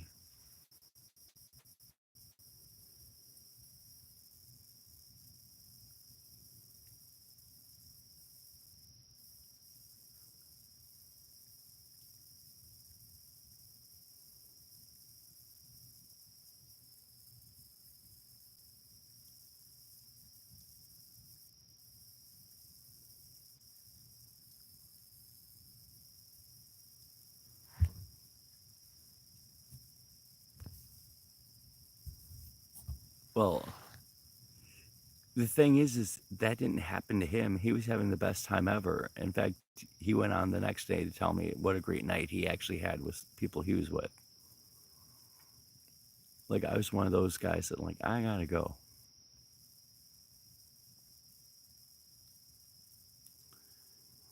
So I don't think that it was bad for him. I think it was bad for me because it'd been a while.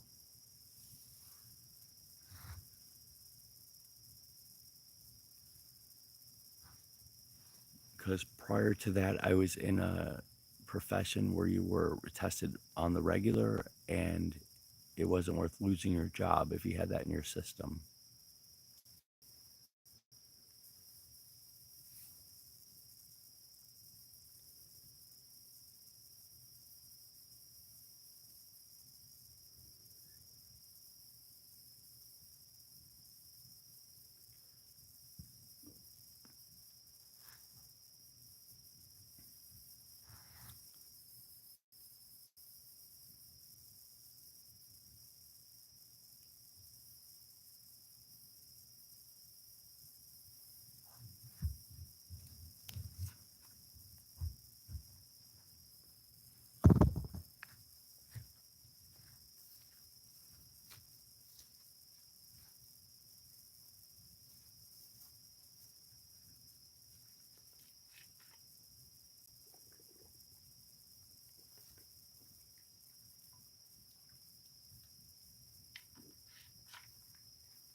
Oh my gosh, you guys saw wildlife.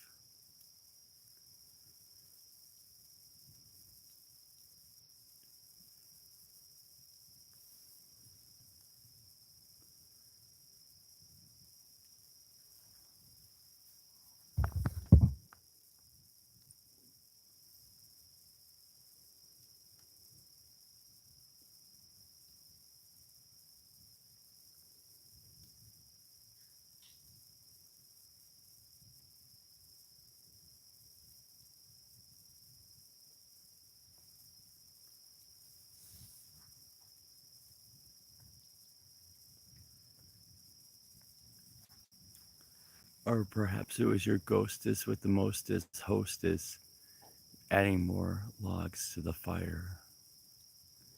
And I dumped more grass.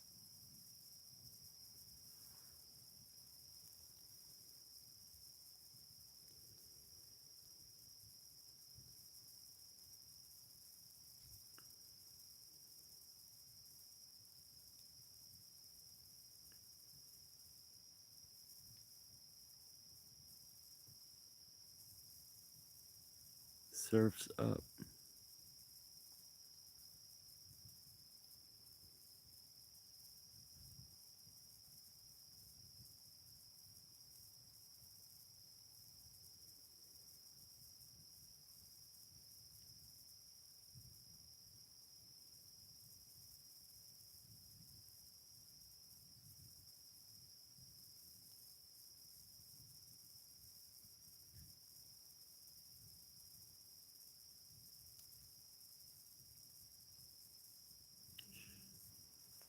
Nature is awesome, especially when it's in its own can or jar.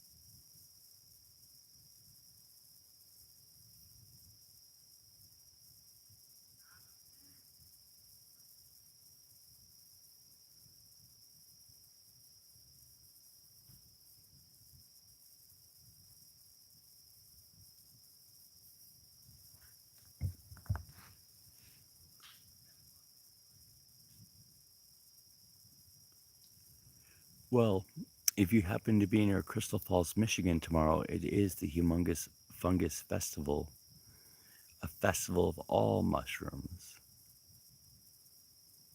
It's a real thing. Free pizza, mushroom pizza.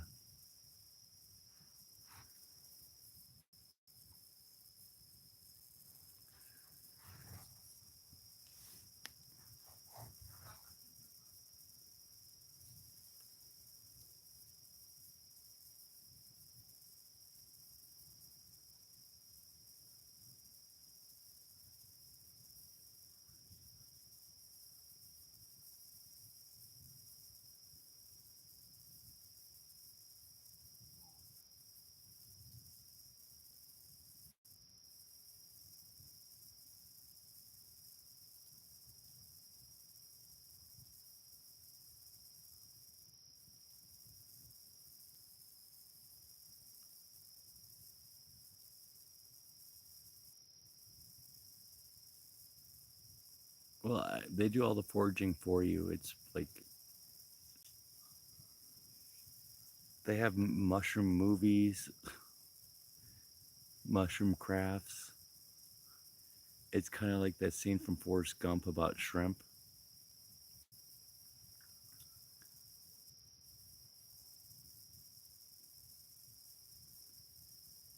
We got breaded mushrooms, fried mushrooms, sauteed mushrooms, mushrooms with spinach, mushroom pizza. Oh, do you guys hear that loon? He's warning the wolf to stay away from him.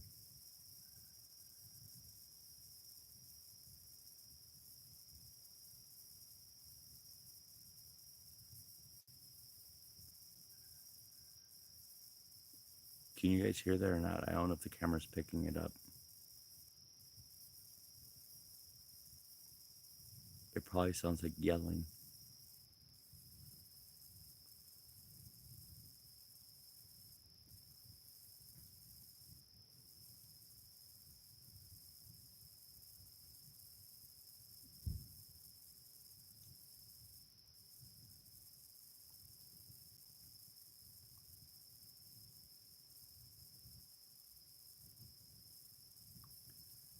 That's right.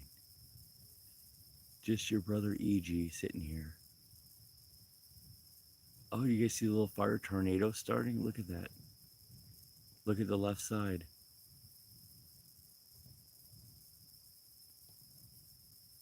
The smoke is whipping around, and the little flame on the left is trying to go with it.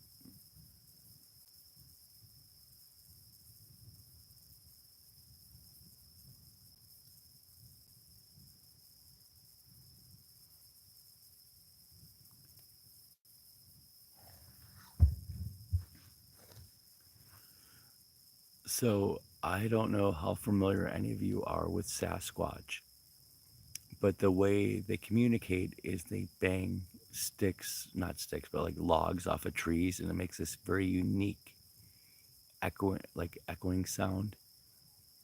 So New Year's Eve, probably about 5 or 6 years ago, I was outside taking my dog out, and I was the only one on the lake. There was nobody else here. And in the winter, that's usually the case. That's why I like it here in the winter more than any other time of the year.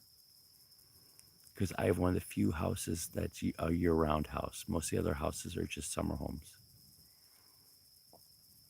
Correct, the wood knock. So I'm out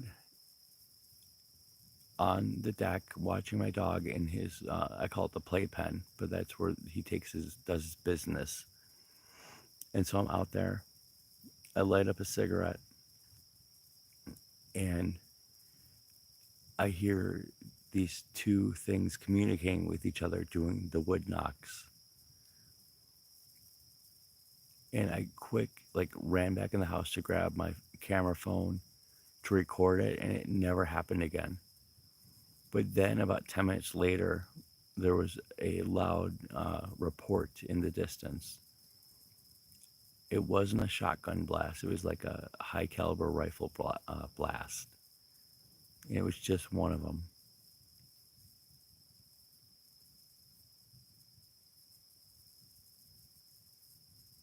Yeah, so perhaps there were two of them communicating with each other. I have no idea.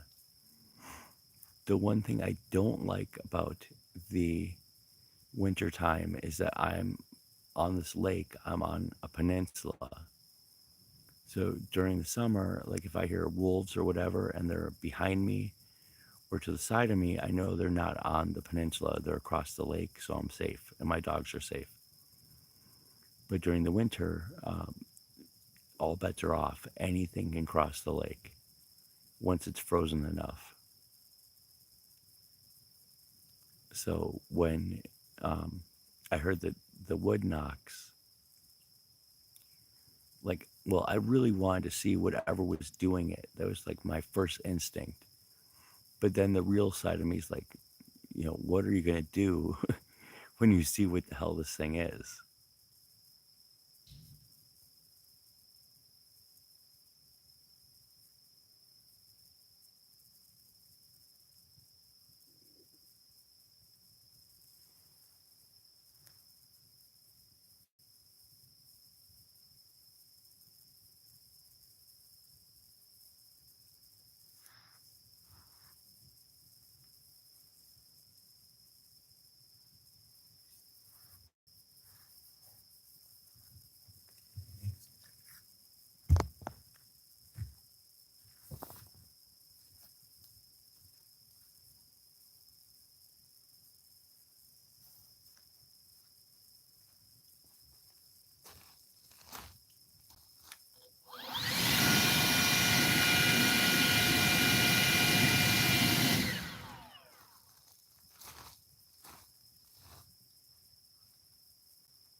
See, Putin, the thing is this.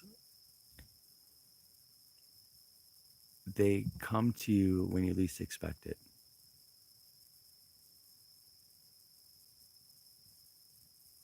And you have to open yourself.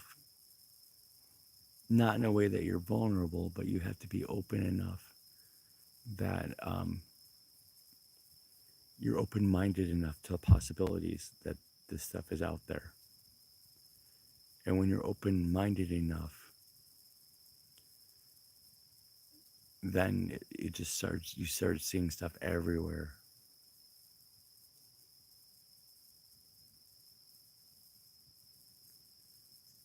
Kayon, that's really freaking cool.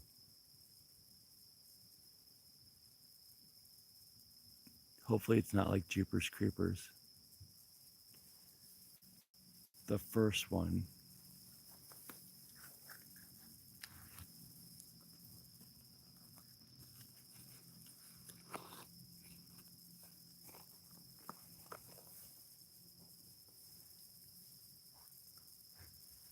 and that's the thing about music.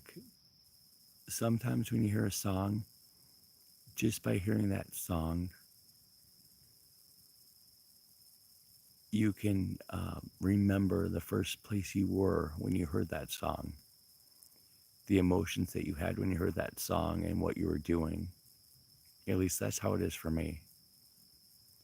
Music transports me.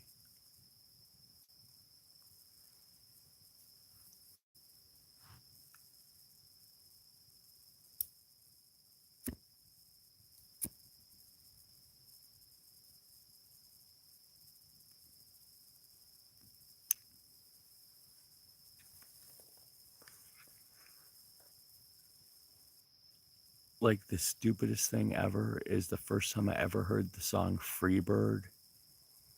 I was at the 400 Theater in Chicago, and it was a midnight showing of the live action Rocky Horror Picture Show. And for whatever reason, my whole entire life, I had never heard Freebird, or at least I never realized what I was listening to until that.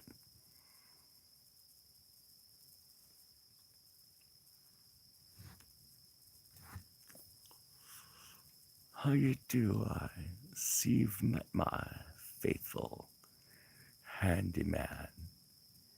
He's just a little brought down because when you knocked, he thought you were the candy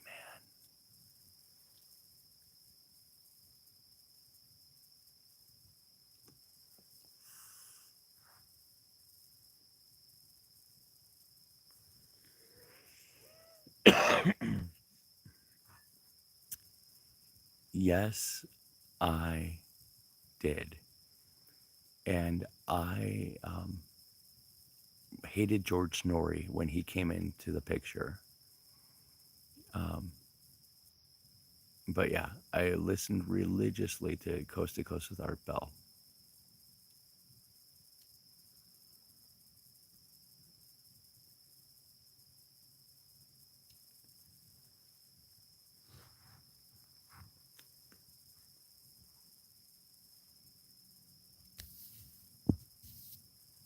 Like, I've started to get used to George Norrie, but he's too agreeable with everything.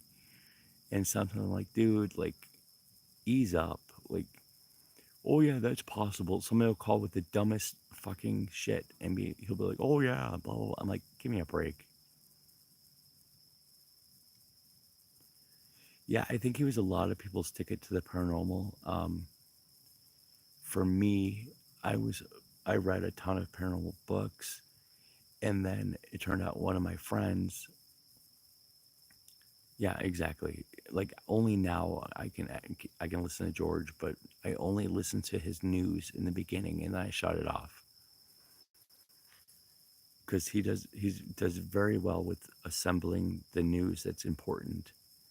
Some nights it's lame, but usually, like, he was the first one that told me about COVID.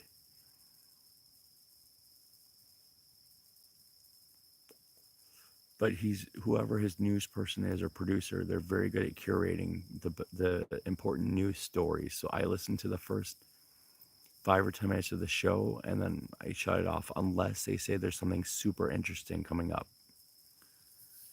But most of their guests lately don't do it for me.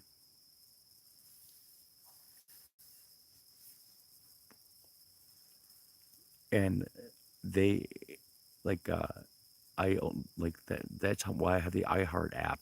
I only use iHeart for the first 5 or 10 minutes of the coast to coast, and I listened to it on KFI.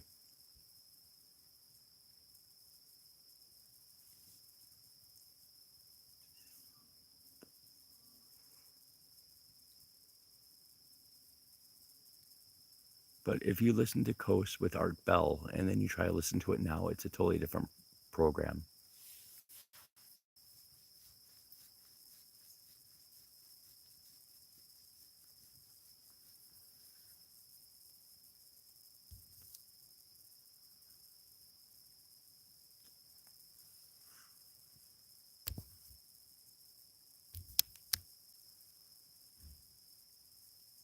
KM, what's anti Peyton?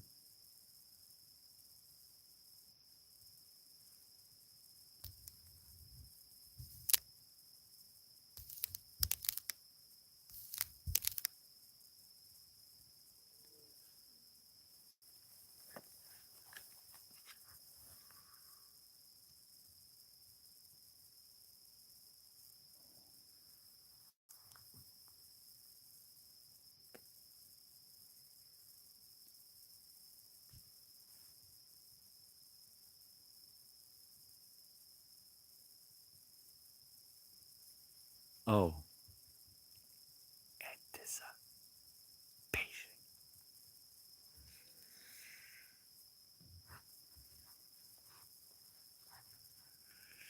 Don't get strung out by the way I look. Don't judge a book by its cover. I actually sang that at a talent show in high school, and I was wearing a bra, and they pulled me off stage. Now you could probably get away with it.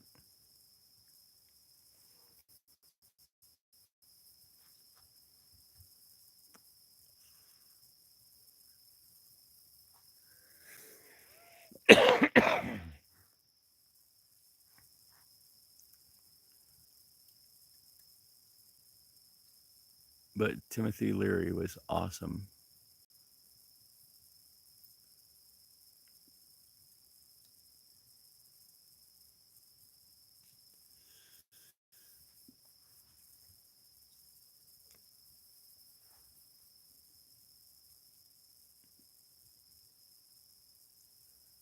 All right, I'm gonna try and make it so you guys can see the lake. I don't know if you can see it or not right now. Is it showing up on your screens?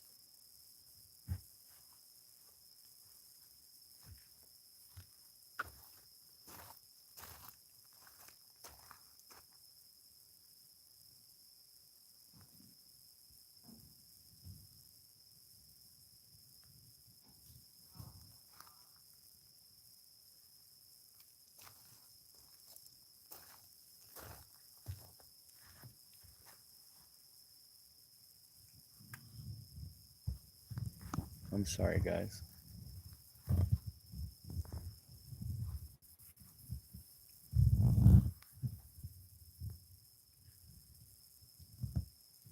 Yeah.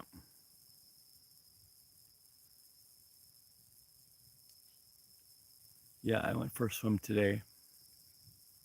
It was quite refreshing. But just a few short weeks ago, the water was 82 degrees, and today it was 70, so it was a shock to the system. But tomorrow is supposed to be 86 here, so I'll definitely be in the water. But tomorrow I'm going to be on creepy doll hunt at the different garage sales. There's a citywide garage sale in the same city that's doing the Humongous Fungus Festival, so hopefully we find some good dolls.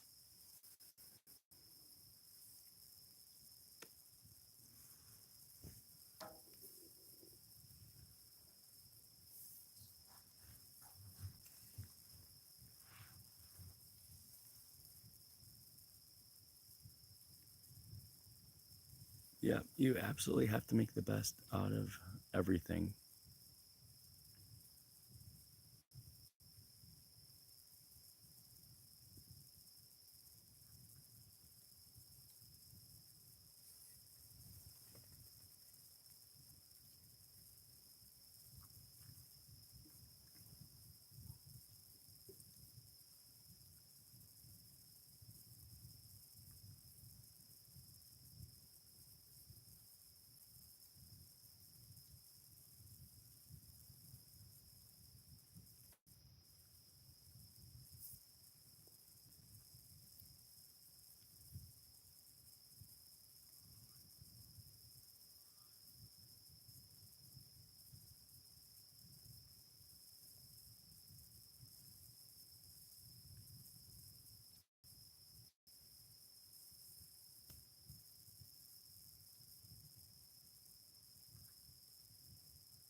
I mean, what kind of sports game is still going on right now? These people are clapping and rooting and yawing.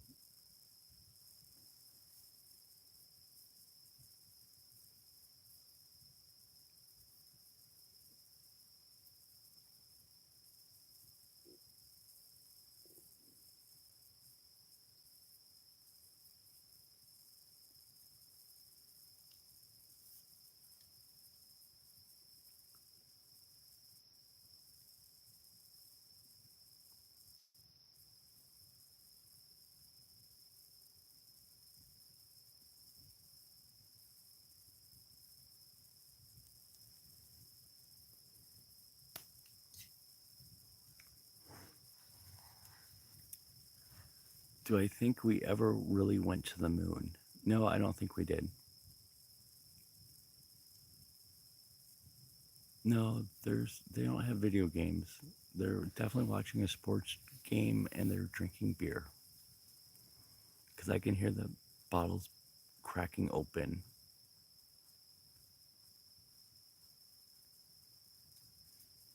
But the technology back then, there were clues that people didn't catch on, or catch. I don't know.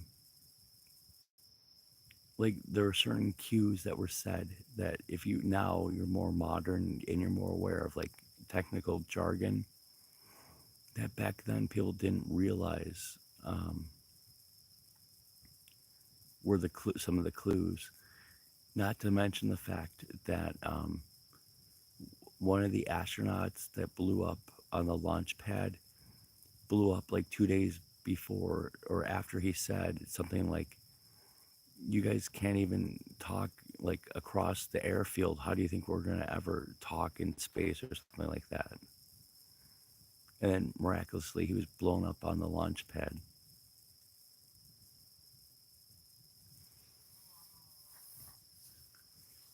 And then, if you've ever been to the Museum of Science and Industry in Chicago, they have a huge set that looks like the moon with the lunar landing and all that stuff. And if they have it there, they could have it anywhere. And my next point was going to be like, why aren't we still there? Why was it only those times that they went? And why is it now too dangerous or whatever? If we had that technology then that technology from then should still work now.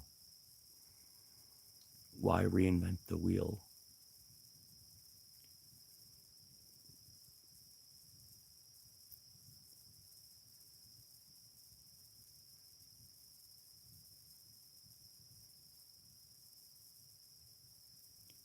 And plus, those crafts that they had were not insulated properly from the radiation, from the reentry.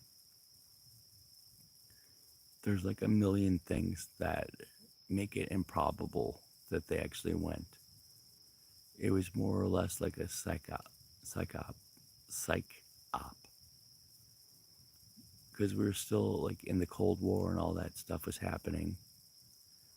Just like now, I hear like the nuclear test videos that we've always seen or films, those are all fake.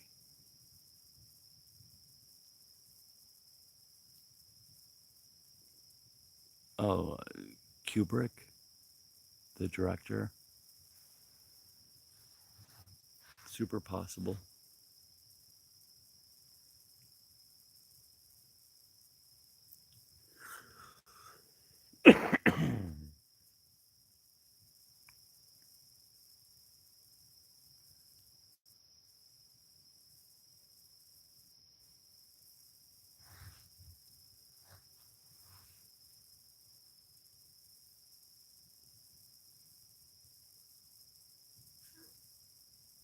Yeah. Well, and recently somebody shared with me a clip from a program on InfoWars. And I guess the only place you can see InfoWars is on Rumble, which is like the YouTube competition that doesn't censor you. And I'm sure if you search like moon landing on Rumble, it'll come up with the guy that did this very intensive story. and he points out like all the things that show that it was faked.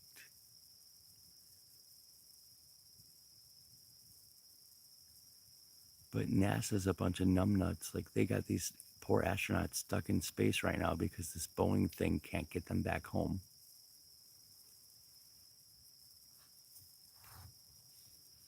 Oh, and by the way, they are rocket scientists. Like, give me a break.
And I only like my tuna with mayonnaise.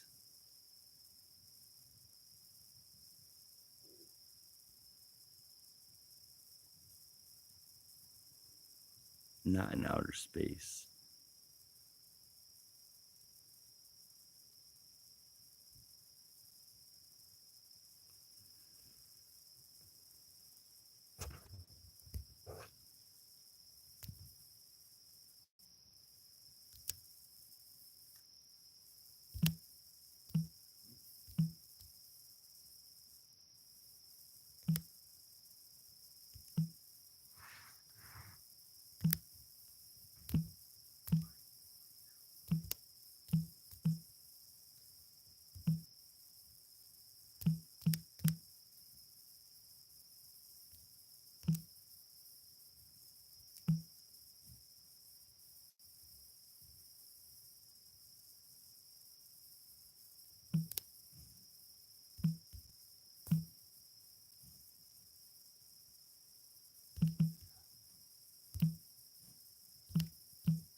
For some reason, YouTube doesn't like that you did rim shot. I don't know why.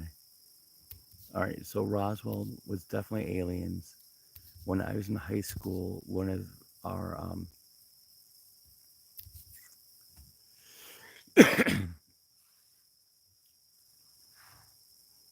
right, anyway, so I just did a poll. So yes, end stream, no, keep it going. But when I was in high school, my English teacher had a student come back, and he was at some base in Ohio, and he joined the military or whatever, and he said that in Ohio, whatever base it was, they had the deceased aliens from Roswell stored there, and they also had one that survived for a short amount of time living there.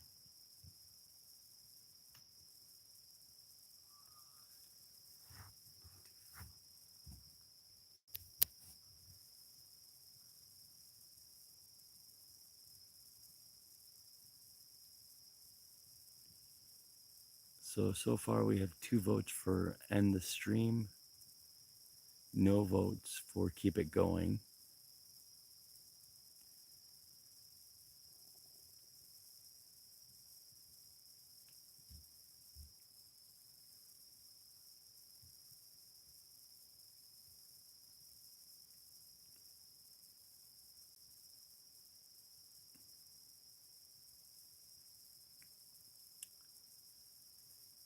Yeah, I feel you. I am enjoying the conversation as well. However, yeah, something definitely crashed in Roswell. It was not a weather balloon. It was very hush hush.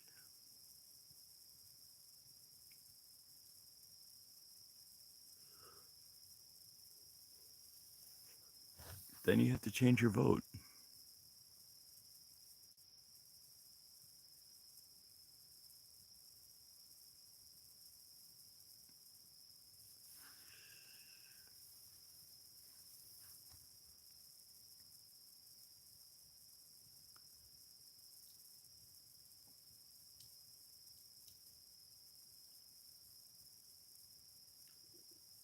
I'm thinking about 7 minutes.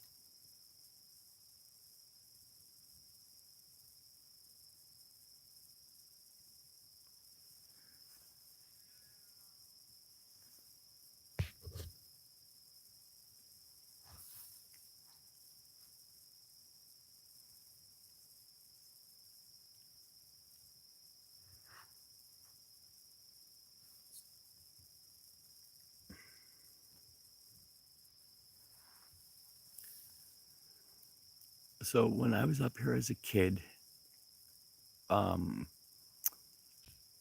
we actually passed it while we were going to the Irish Hollow Cemetery the other day. If you were on that live stream, and so there was a farm, and on the farm the lady had a huge pole barn, and it was called Northern Lights Antiques. And so I went there with my family quite regularly, and the lady got to know us. And for whatever reason, like my entire life, people come up and tell me all kinds of stuff for no reason. And everybody always thinks that they know me. And that's the other thing that have never figured out. But anyway, so I'm like, I don't know, between 12 and 15. And this lady starts telling me that in the winter, her husband was at work. She was home alone on this farm, and she looked out her window and she saw 6 crafts. She opened her window, she could hear no noise whatsoever. And they had what she described as intelligent lights, like beams of light searching the woods. And these things are hovering right over the woods. And she said, then all of a sudden, she heard very loudly a helicopter followed by like a fighter jet. And as soon as those noises were heard, she saw these crafts that had no sound whatsoever go shooting away. And so I always wanted to go back and talk to her. And as I got older, like find out more about what she thought she had seen. But unfortunately, when I went back there years ago, it turned out that she had already passed away.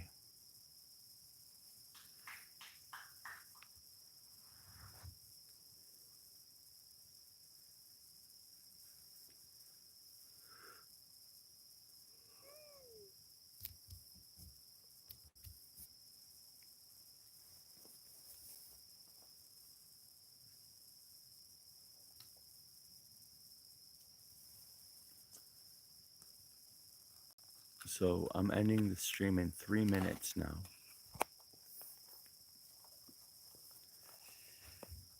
Anybody have any final thoughts?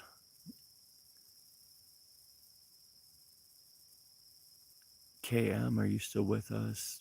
Nora, are you still with us? Kasabu, are you still with us? Salwe, are you still with us? I know Putin's with us.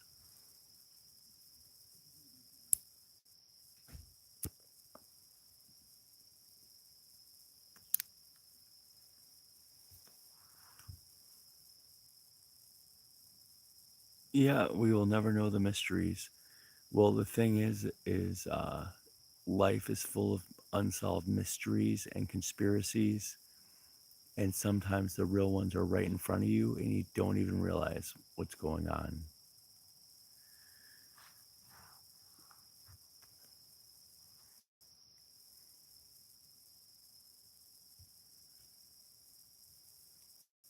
And right now, we're all living in historic times.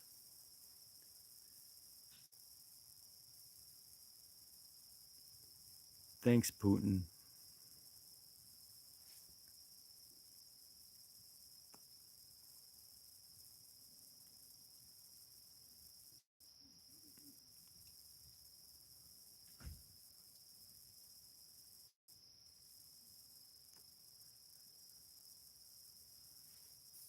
Will everybody stay safe?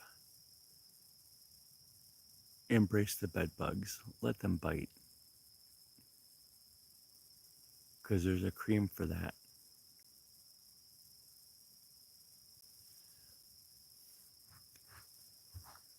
Sawe, thanks for another story tonight. Kasabu, thanks for your story. KM, thanks for hanging out with us. Putin, thanks for hanging out with us. Nora, thanks for hanging out with us. If you haven't already, please don't forget to give a thumbs up.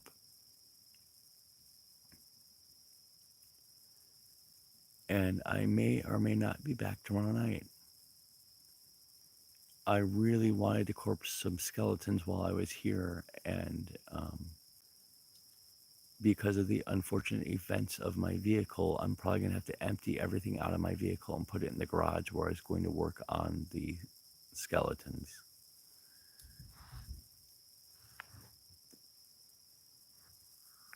But this is perfect because the fire is actually fading out. So, good night, everyone. Having the most dreadful dreams ever.